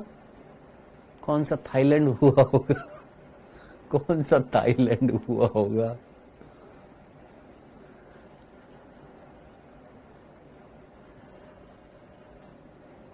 पढ़ लिया सभी ने? परभक्षी एक दूसरी महत्वपूर्ण भूमिका निभाते हैं। वह शिकार समष्टि प्रे पॉपुलेशन को नियंत्रित करते हैं। अगर परभक्षी नहीं होते तो शिकार जातियों का समष्टि घनत्व बहुत ज्यादा हो जाता है। पारितंत्र में अस्थिरता आ जाएगी। जब किसी भौगोलिक क्षेत्र में कुछ विदेशी जातियां लाई जाती हैं तो वह आक्रामक हो जाती है, जो हमने इस एग्जाम्पल में देखा। जो कहां से लाए गए थे? ये नागफनी जो है ऑस्ट्रेलिया में लाया गया था। कहां से लाया गया था? अमेरिका से लाया गया था। तो यहां आकर ये बहुत तेजी से फैल गया था। बहुत तेजी से आक्रामकता इसने दिखाई थी। आक्रामक हो जाती है और तेजी से फैलने लगती है। क्यों? क्योंकि उस भूमि में उसका कोई प्राकृतिक परभक्षी नहीं होता है। यहां पर इस नीचे वाली इस लाइनों का एग्जाम्पल जो यहां पर दे रखा था क्या कि 1920 में आरंभ में ऑस्ट्रेलिया में कौन लाई गई थी? नागफनी, जिसको हमने प्रिकली पियर कैक्टस बोला। ऐसा होता है ये लाखों हेक्टेयर क्षेत्र में तेजी से फैलकर तबाही मचा दी थी इसने। अंत में नागफनी को खाने वाले जो परभक्षी, जो एक प्रकार का शलभ या मौत जिसको हम बोलते हैं, जो उसका प्राकृतिक जो आवाज जो था, जो उसका प्राकृतिक परभक्षी जो था, उसको लाया गया। ऑस्ट्रेलिया में लाने के बाद उसकी आक्रामकता को यानी नागफनी को क्या किया गया था? नियंत्रित किया गया था। सर इसीलिए जंगल में टाइगर और लायंस को बचाया जाता है। यस बेटा, इसीलिए हर एक जीव की कहीं ना कहीं, हर एक पारितंत्र में, हर एक इकोसिस्टम में, हर एक जीव की कहीं ना कहीं एक उपयोगिता है, उसकी एक इंपॉर्टेंस है। हाँ जी, पवन पवार लिख तो रहे हो बेटा? क्या ये आपको चीज समझ में आ गई है? ये चौथा बिंदु क्लियर हो चुका है, या मैं बोलूंगा यही तीसरा बिंदु चल रहा था। ये तीसरा बिंदु था, ये पहला बिंदु, ये दूसरा बिंदु और ये तीसरा बिंदु। सभी को क्लियर होता गया, समझ में आ गया? जो नीट के ड्रॉपर्स हैं या जो नीट की तैयारी कर रहे हैं, नोट्स कैसे बनाएंगे? शॉर्ट में इस पहले बिंदु में आपका क्या नोट्स बनेंगे? इस पहले बिंदु में आप हेडिंग डालेंगे परभक्षिता। ये लिखेंगे कि पकड़कर मार जाता है। क्या ये लिखना जरूरी है? सोचो, आप एक अगर रियल एस्पिरेंट है तो क्या ये लिखने की जरूरत है कि परभक्षी जो होते हैं वो पकड़कर मारकर खा जाते हैं? अरे ये तो कॉमन सेंस की बात है भाई। यहां पर आप पहले बिंदु में क्या लिखेंगे? पकड़कर मारकर खा जाते हैं। आप पहले बिंदु में क्या लिखेंगे? आप पहले बिंदु में ये लिखेंगे क्या? शाकाहारी जो होते हैं वो पादपों के परभक्षी होते हैं। एग्जाम्पल गोरैया। खत्म। ये था पहला बिंदु। पहला बिंदु क्या? परभक्षिता में पहला बिंदु क्या? शाकाहारी पादपों के परभक्षी होते हैं। एग्जाम्पल में गोरैया। खत्म। पहला बिंदु। एक लाइन। दूसरी लाइन, परभक्षी क्या होते हैं? कंड्यूट, संज्ञाल, स्त्रोत होते हैं। किसमें? खाद्य श्रृंखला में ऊर्जा स्थानांतरण। दूसरा बिंदु। खत्म। मीनिंग समझने के लिए आप इस तरीके से बना सकते हैं। तीसरा, तीसरे बिंदु में आपने कुछ लिखना नहीं था। यहां पर आपने जस्ट इतना सा, एक चाहे तो बस इतना सा डायग्राम बनाकर, अगर ये खत्म तो ये पारितंत्र को अस्थिर कर देंगे। यानी ये परभक्षी अपने प्रे को, अपने शिकार की संख्या को कंट्रोल करता है। ठीक है, सिंपल इंग्लिश में लिख सकते हैं, इतनी इंग्लिश समझ में आ जाएगी क्या? परभक्षी अपने शिकार की संख्या को कंट्रोल करता है। ये जो यहां पर लिखा हुआ है ना, इसमें सिंपल एक लाइन लिखनी है, क्या? परभक्षी अपने शिकार की संख्या को कंट्रोल करता है, खत्म। एग्जाम्पल ये लिखना है, ये एग्जाम्पल आप लिख सकते हैं। 1920 arrow Australia, arrow south America, वहां से लिया प्रिकली पियर, लाए ऑस्ट्रेलिया, फैल गया। अब फैल गया तो उसका प्राकृतिक परभक्षी वहां नहीं था, ब्रैकेट में लिख दीजिए मौत, खत्म। तो थोड़ा सा स्मार्टली प्ले करेंगे, स्मार्टली चीजों को किया जाना चाहिए। इसीलिए मैं हमेशा ये बोलता हूं कि कई बार क्या होता है कि हम पढ़ते पढ़ते सारी चीजें लिखने लग जाते हैं, बस, है ना, जैसा बोला जाए बस वैसा करते जा रहे, लिखे जा रहे, जो दिख रहा है बस लिखते जा रहे हैं। बेटा एक गधे में और घोड़े में डिफरेंस होता है ना कि नहीं होता है? होता है ना, समझना इस चीज को। जो लिखा हुआ सारा का सारा नहीं लिखना है आपने, थोड़ा सा कॉमन सेंस के साथ में, थोड़ा सा स्मार्टनेस के साथ में आपने चीजों को समझना है। पहले फोकस करना है किस चीज पर? समझने पर। समझ लिया, समझ में आ गया, अब इंपॉर्टेंट चीज क्या है? वो छांटनी है। अच्छा, नागफनी प्रिकली पियर कहां से लाया गया? ऑस्ट्रेलिया। कब? 1920 के आरंभ में। क्या नाम है? प्रिकली पियर कैक्टस। अब ये मत लिखना है लाखों क्षेत्र में फैल गया था। क्वेश्चन आएगा कि कितने क्षेत्र में फैला था? लाखों में फैला था, हजारों में फैला था, 100 में फैला था, कितने में? सोच, ऐसा कोई लॉजिकल कोई क्वेश्चन आएगा? हाँ, ये पूछा जा सकता है इस नागफनी का प्राकृतिक परभक्षी कौन होता है? शलभ होता है, मौत होता है। बिल्कुल नहीं पॉसिबल नहीं है। पवन पवार। चलिए जी आगे बढ़ते हैं। नेक्स्ट अगला बिंदु जो यहां पर लिखा हुआ है, अब यहां तक जो बात जो थी उसको समझते हैं। इसी वाले एग्जाम्पल में मैंने दो चीजें आपको बताई। इस वाले एक एग्जाम्पल में, इस एग्जाम्पल में आपने एक चीज तो ये पढ़ी कि परभक्षी जो है, परभक्षी क्या कर रहा है? अपने शिकार की संख्या को कंट्रोल करता है।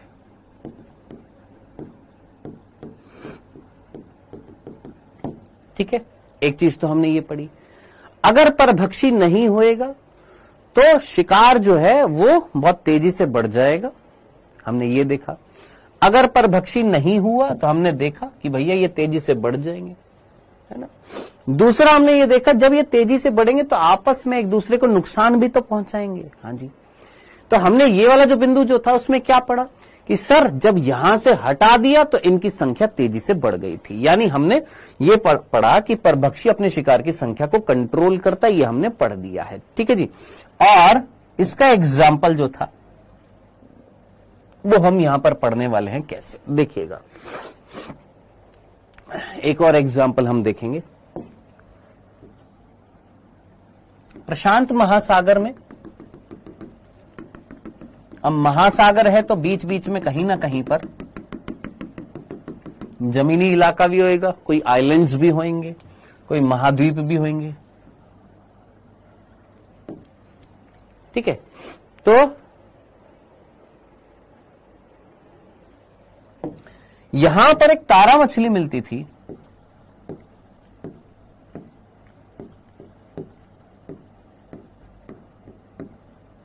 जिसका नाम था पाइजेस्टर।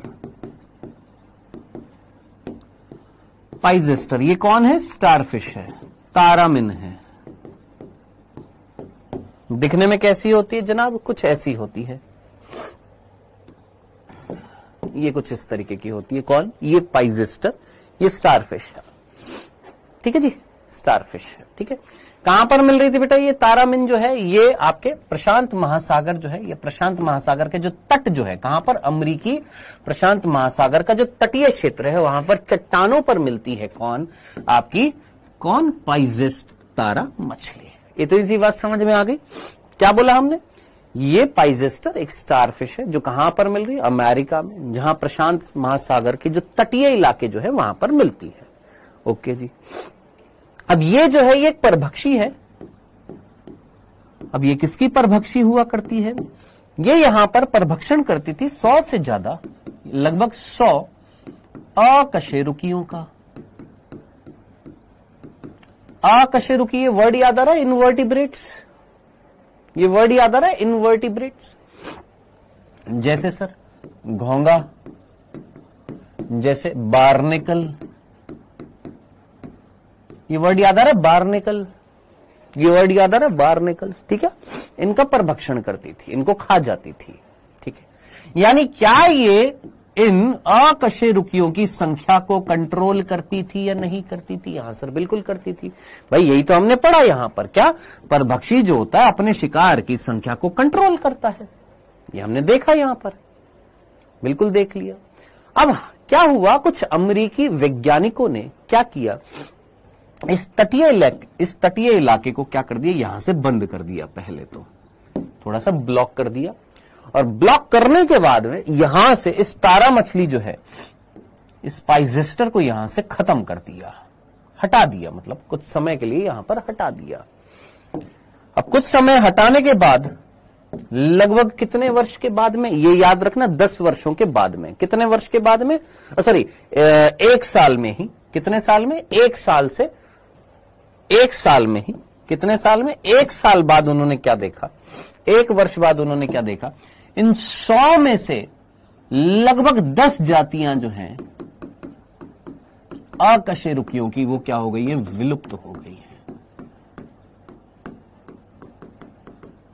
अब बताइए, इतनी सिंपल सी बात किसको समझ में नहीं आएगी? बोलो, इतनी सिंपल सी बात किसको समझ में नहीं आएगी कि अगर आप एक परभक्षी को उस जगह से हटा दोगे, अगर आप एक परभक्षी को अगर खत्म कर दोगे, तो उसके कारण जो शिकार है उसकी संख्या तो बढ़ जाएगी, क्योंकि उसका कोई प्राकृतिक परभक्षी नहीं होएगा। वो हमने इस एग्जाम्पल में देख लिया। अब हमने एक और एग्जाम्पल ये देखा कि जो शिकार है उसकी संख्या तो बढ़ जाएगी, लेकिन वो आपस में भी क्या करेंगे सर, स्पर्धा करेंगे, और अगर आपस में स्पर्धा करेंगे तो एक दूसरे को नुकसान पहुंचाएंगे, एक दूसरे को नुकसान पहुंचाएंगे। जो प्रभावी होएगा वो अप्रभावी को वहां से हटा देगा, जो इस एग्जाम्पल में यहां देखा गया कि हमने यहां पर यह देखा कि ये जो परभक्षी जब हटा दिया गया तो इसके शिकार की संख्या तो बढ़ी, लेकिन वो आपस में स्पर्धा करके एक दूसरे को ही क्या कर रहे थे जनाब, खत्म कर रहे थे।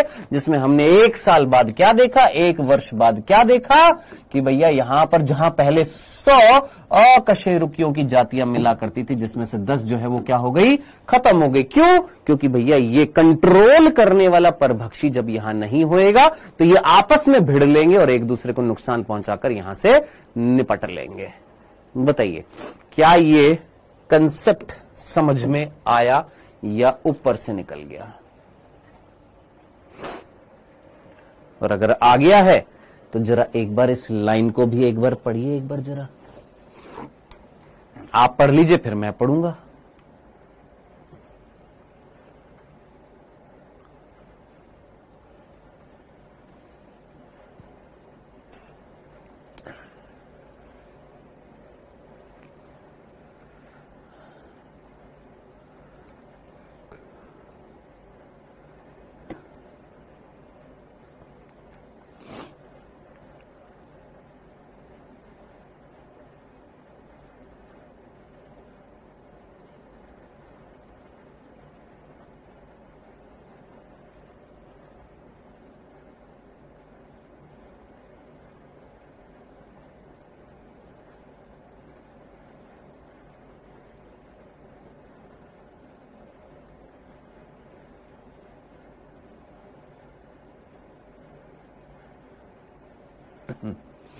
Well done Pushpendra, very good.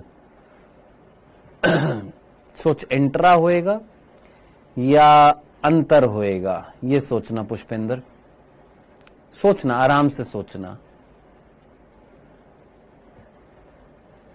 आ रहा है शिवम गिरी, आ रहा है। हाँ जी, आपको क्या लग रहा है? यहां पर देखो एक मिस्टेक लग रही होगी। देखो यहां लिखा हुआ है अंतरा और यहां लिखा हुआ है इंटर। आपके हिसाब से क्या चेंज करना चाहिए मुझे? मेरे को इंटर को इंट्रा करना चाहिए या अंतरा को अंतर करना चाहिए? एक चीज तो चेंज होएगी। क्या चेंज होएगा?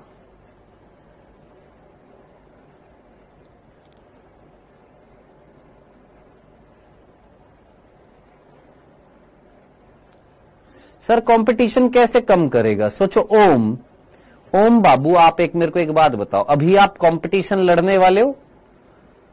पिछले साल 25 से 26 लाख बच्चे थे, इस साल लगभग 28-29 लाख बच्चे होंगे।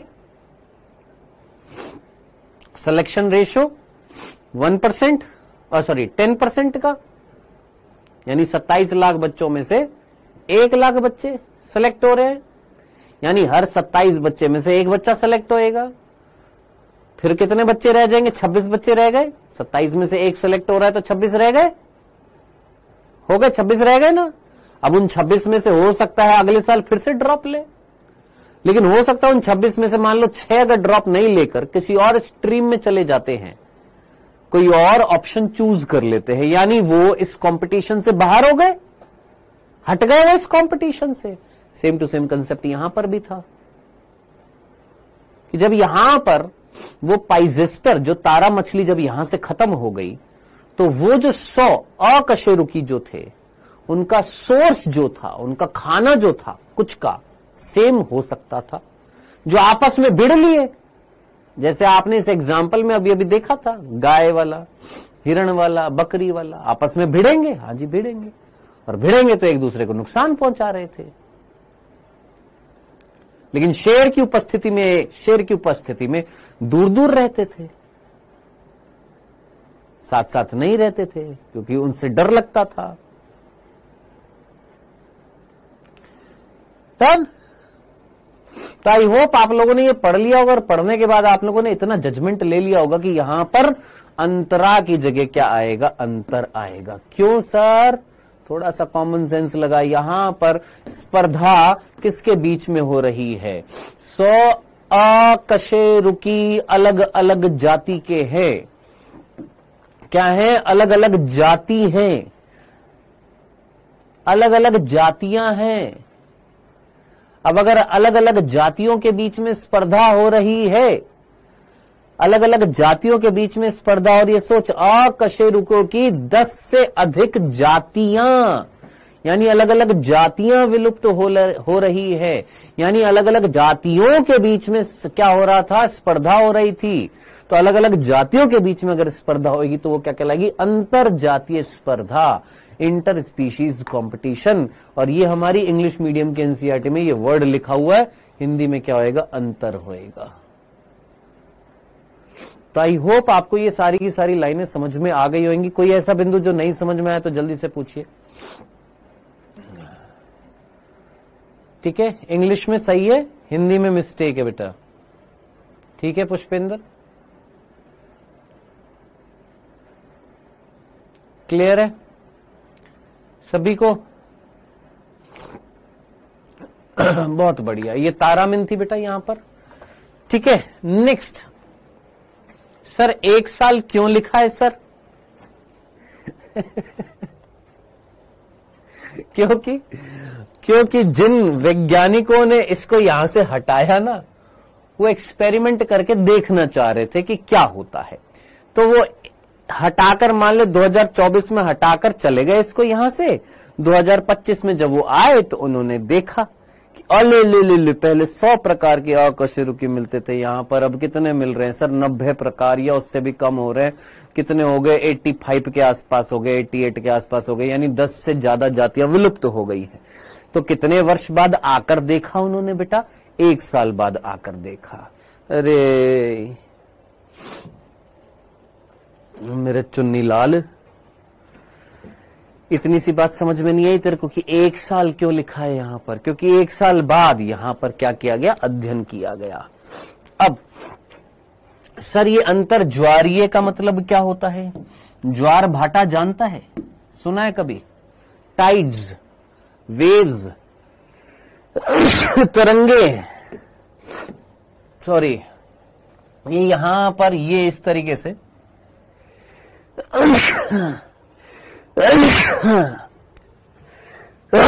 ओए मेरी मां,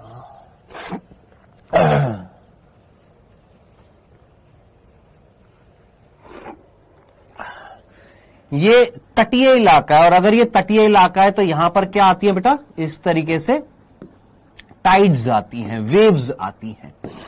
और जहां ये वेव्स आती है वो तटीय इलाके पर, यहां पर क्या मिल रही थी सर? आपकी पाइजेस्टर मछली मिल रही थी, तारा मछली मिल रही थी। सर अंतर जातीय का मतलब एक ही जाति के जीव।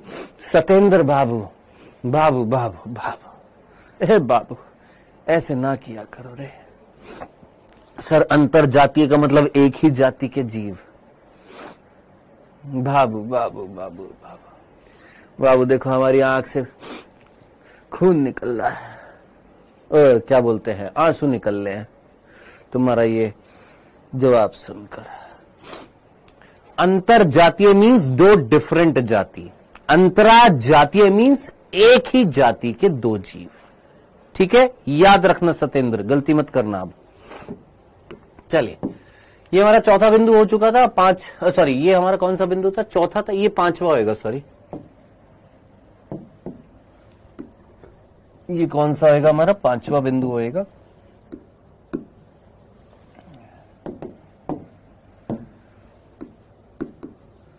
अब पांचवा बिंदु क्या है देखिएगा, यहां पर लिखा हुआ है विवेकी, इंग्लिश में बोलते हैं प्रूडेंट। और विवेकी, प्रूडेंट का मतलब होता है समझदार। अब आप देख लो आप में से कौन सा विवेकी है सतेंद्र बाबू? जरा सोचिए, सोचो, क्या आप विवेकी हो? क्या आप समझदार हो? क्या आप प्रूडेंट हो? समझदार भी लिख सकते हैं या अक्लमंद भी लिख सकते हैं।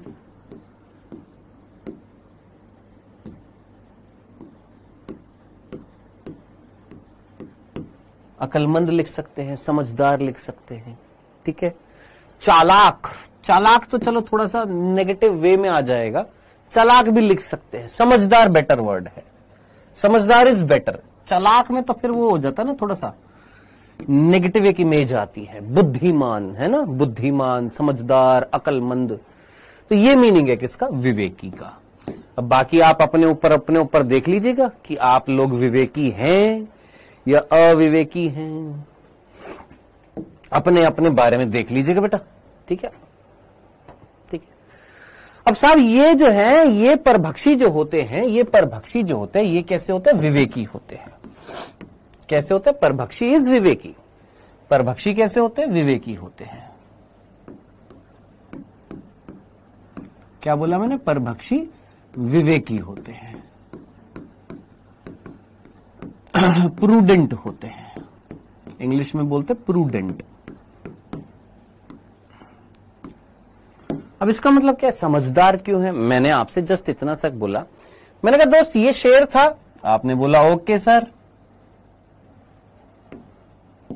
मान लेते आपकी बात, शेर था। यहां पर एक शेर है, 5 हिरण है, 10 गाय हैं, 15 बकरी है। मान लो एक शेर है, 5 हिरण है, 10 गाय हैं, 15 बकरी हैं। अब जरा सोचिए, एक दिन में ये शेर इन सबको निपटा सकता है, इतनी एनर्जी है इसके पास में। ये चलो 2 दिन में खत्म कर सकता है। सोचो क्या ये इनको ज्यादा से ज्यादा खत्म करेगा? इमेजिन करो, सोचो ये शेर के सामने 5 हिरण आए, 5 को निपटा डाला, 10 गाय आई, 10 को निपटा डाला, 15 बकरी आई, सबको खत्म करता जा रहा है, करता जा रहा है, करता जा रहा है, करता जा रहा है, करता जा रहा है। क्या ऐसा करेगा? नहीं। क्यों सर? क्योंकि एक टाइम पे ये क्या इतना सारा मांस खा लेगा? सभी का मांस खा लेगा? सभी को खा जाएगा? नहीं। सोचो अगर इसने इन सभी को खा लिया, मतलब इसने इन सभी को मार दिया और इनमें से कुछ को खा लिया, मान लो एक हिरण खा लिया, एक आधी बकरी खा ली, थोड़ी सी गाय खा ली है, तो बाकी जो है वो तो सड़ कर खत्म हो जाएगी। क्योंकि ये 4-5 दिन तक तो फिर भोजन नहीं करता है, क्योंकि एक बार जब भोजन कर लेता है उसके बाद में 4-5 दिनों तक इसको ज्यादा आवश्यकता नहीं होती है ना। पेट भरकर अगर इसने भोजन कर लिया तो फिर 4-5 दिन तक छुट्टी। तब आप मुझे बताइए, अगर एकदम से अगर ये ओवर एक्सप्लॉइटेशन कर देगा, ओवर यानी अति दोहन करने लग जाएगा, अति दोहन मीन्स ज्यादा से ज्यादा इनको खत्म करने लग जाएगा, तो एक टाइम के बाद अगर यही खत्म हो जाएंगे तो बाबू क्या ये खुद जिंदा रह पाएगा? सोचो। जहां ये 6 महीने का भोजन था, अगर ये इन सब को 2 दिन में निपटा देगा तो 6 महीने का तो भोजन ही खत्म हो गया।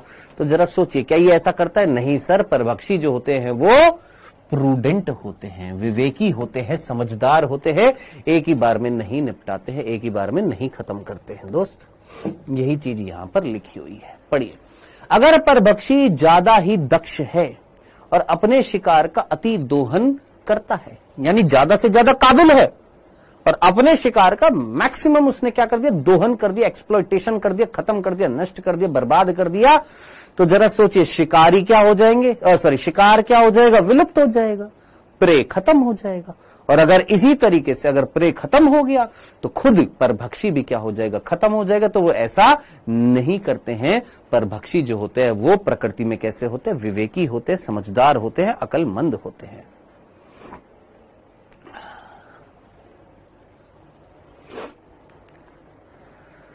हाँ जी,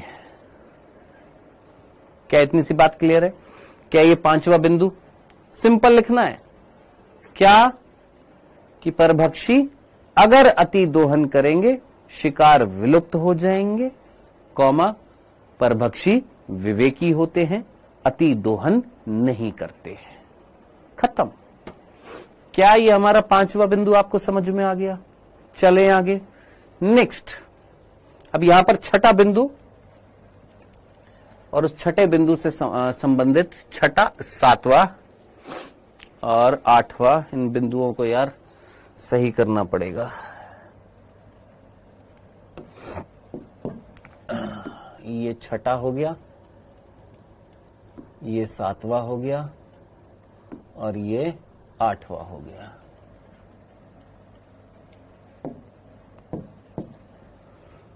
छठा, 7वां और ये 8वां। ये हमारे टोटल 8 बिंदु हो गए हैं। किससे? टोटल परभक्षण के टोटल 8 बिंदु थे। ठीक है, ये परभक्षण के टोटल 8 बिंदु हैं। अब इन 8 बिंदुओं में से ये 6ठा, 7वां और 8वां बिंदु जो है इसकी स्लाइड में डाल रहा हूं। एक बार आप पढ़कर आइएंगे, स्लाइड को देखिएगा, पढ़कर आइएगा, कुछ समझ में आ जाए तो। आज इतना ही पढ़ेंगे, बस इतनी हिम्मत है अभी। ठीक है, उसके बाद कल हम इस चैप्टर में अमेंसलिज्म और कंपटीशन, इसको कल खत्म कर देंगे। कल इस चैप्टर को समाप्त कर देंगे। बस कुछ बचा नहीं, इतना ही सही। स्लाइड 15-20 स्लाइड बची है, उसको हम कल समाप्त कर देंगे। यस, अब किसी के अगर डाउट्स हैं पूछिए बिंदास। अब बोलिए, क्या पूछना है आपको? बोलो भैया,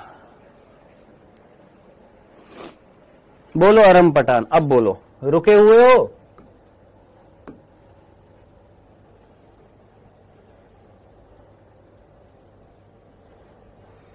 कौन सा संवाहक डीएनए के केवल एक छोटे टुकड़े को क्लोन कर सकता है? जीवाणु का।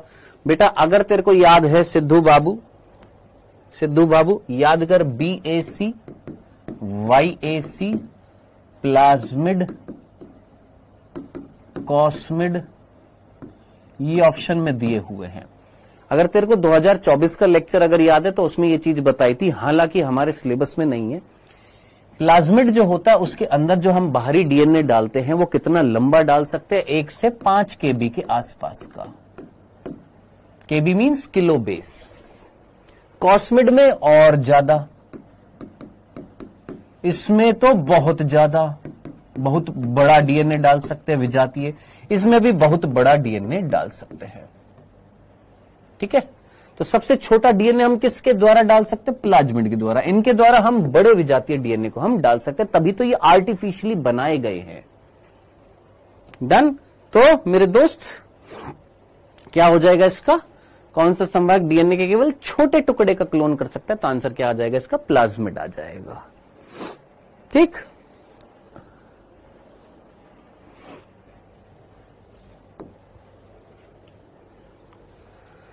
नहीं आ रहा सत्यम सिंह हमको समझ में, क्या लिख रहे हो? बता, तेरे को समझ में आ रहा है? मेरे को तो नहीं आ रहा किसी भी एंगल में।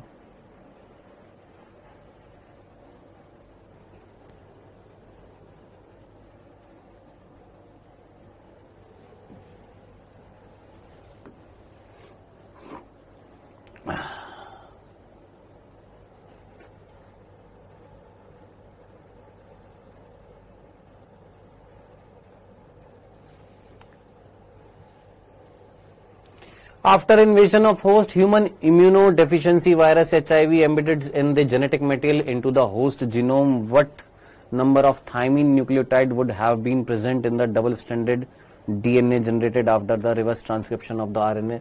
ये RNA है, इस RNA से आपको DNA बनाना है बेटा। जिसने भी ये क्वेश्चन पूछा अनामिका, ये RNA लिखो कॉपी में, इस RNA से DNA बनाओ।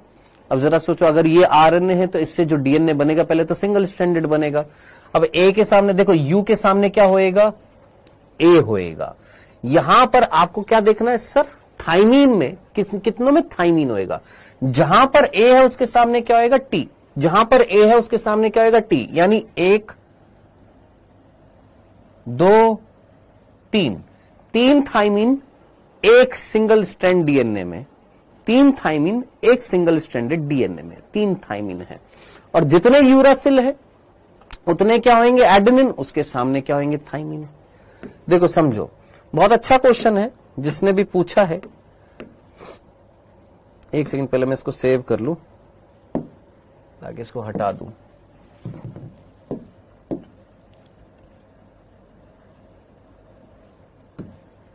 एक सेकंड बस इसको एक बार सेव करने दो, मेरे पास जगह हो जाएगी। नहीं आदर्श शुक्ला, हाँ जी, ये क्वेश्चन था AUG-GCC। मैं लिख देता हूं, सभी बच्चे करेंगे। AUG-GCC सभी करेंगे। CCU UCA-GGC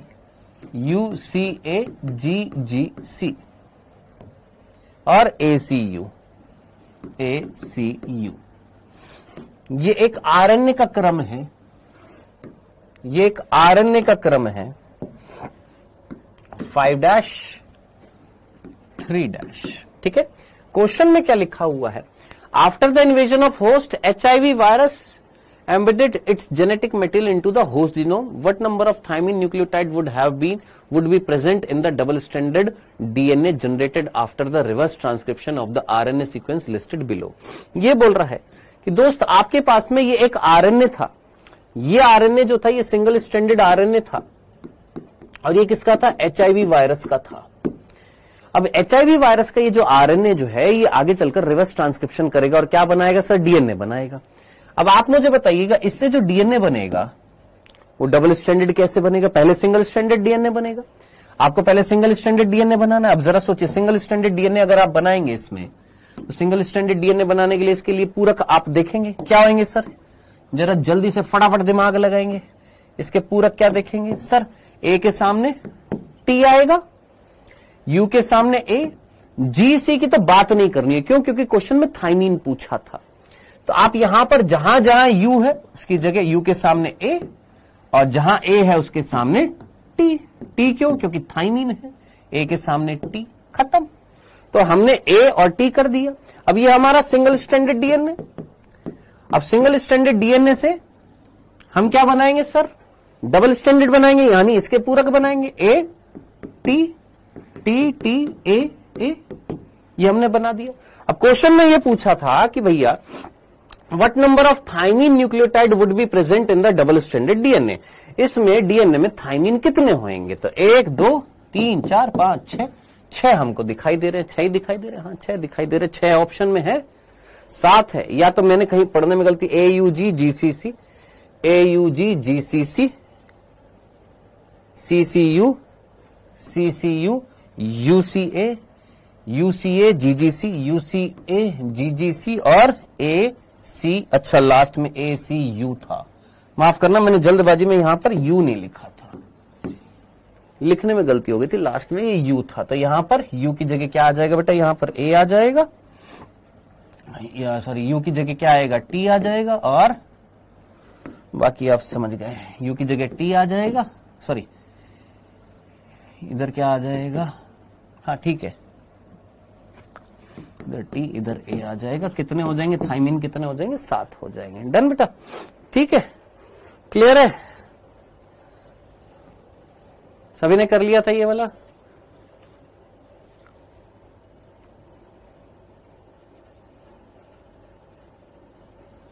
सर वो एनसीईआरटी में लिख रहा है कि अनेक मिन बाह्य परजीवी कोपीपोड्स द्वारा संक्रामित होती हैं। कौन है ये? कायरा।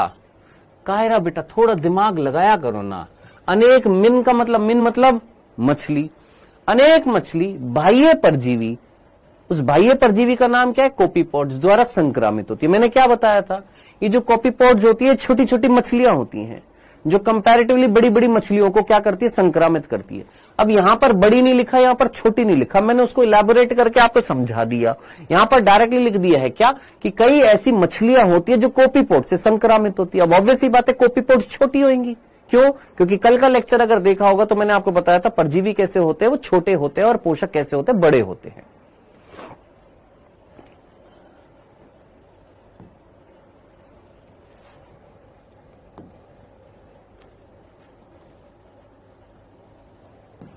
सर एनसीईआरटी में पॉइंट डाल ले, नोट्स में ना लिखे जब भी चलेगा? बेटा चलता तो कुछ भी नहीं है। क्यों इतना आलस कर रहा है दोस्त?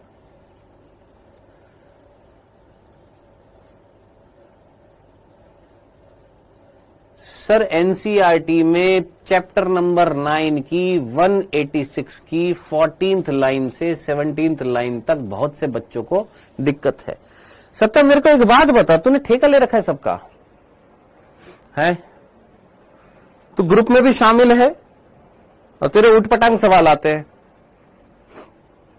तूने ठेका ले रखा है, बहुत से बच्चों को दिक्कत है, बहुत से बच्चों को दिक्कत है। मेरे को तो नहीं यहां पर दिख रही किसी को। है किसी को यहां पर दिक्कत? तेरे को दिक्कत है तू अपना पूछना है यहां पर, औरों का ठेका मत लिया करो क्लास में आकर। पेज नंबर चैप्टर नंबर 9 में 186 की 14th लाइन, चैप्टर नंबर 9 में पेज नंबर, वापस से वही संवहक की तो उसकी तो बात नहीं कर रहा, सिलेक्टेबल मार्कर की।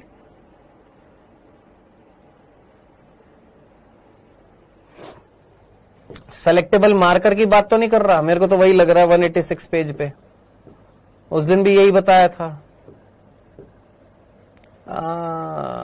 वही होएगा। वही है ना। उस दिन भी किसी ने यही पूछा था और यही चीज एक्सप्लेन करने की कोशिश करी थी। आज एक काम करना है ना, सत्यम सिंह, प्रदीप और यश, ठीक है, तुम तीनों बांगड़ू आज एक काम करना, इंग्लिश मीडियम की एक बार एनसीईआरटी खोलना, एक बार इंग्लिश मीडियम की एनसीईआरटी खोलना। कह रहा 14 लाइन से शुरू करो, तुम शुरू करो बे, ठीक है। तुमको ग्रुप में क्या ऐड कर दिया, तुम्हारे पर निकल आए ज्यादा है।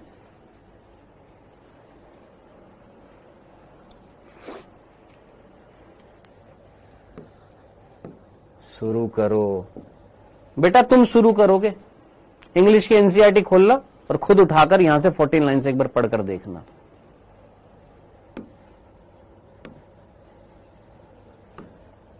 ज्यादा कॉन्फिडेंस में मत आओ बेटा, ठीक है।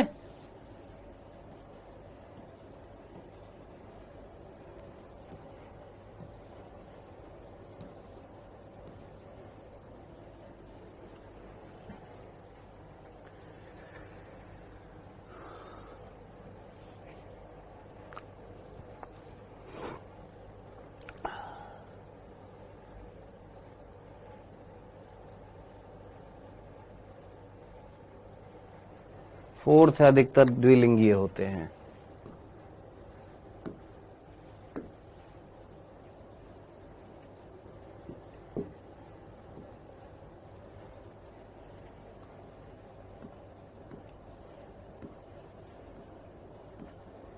चलो मिलते हैं कल और इस चैप्टर को करेंगे समाप्त, ठीक है।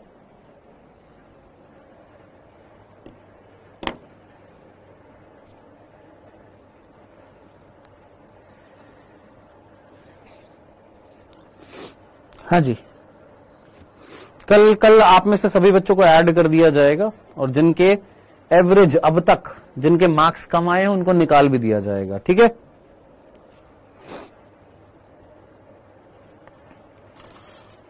चलो बच्चों, बाय।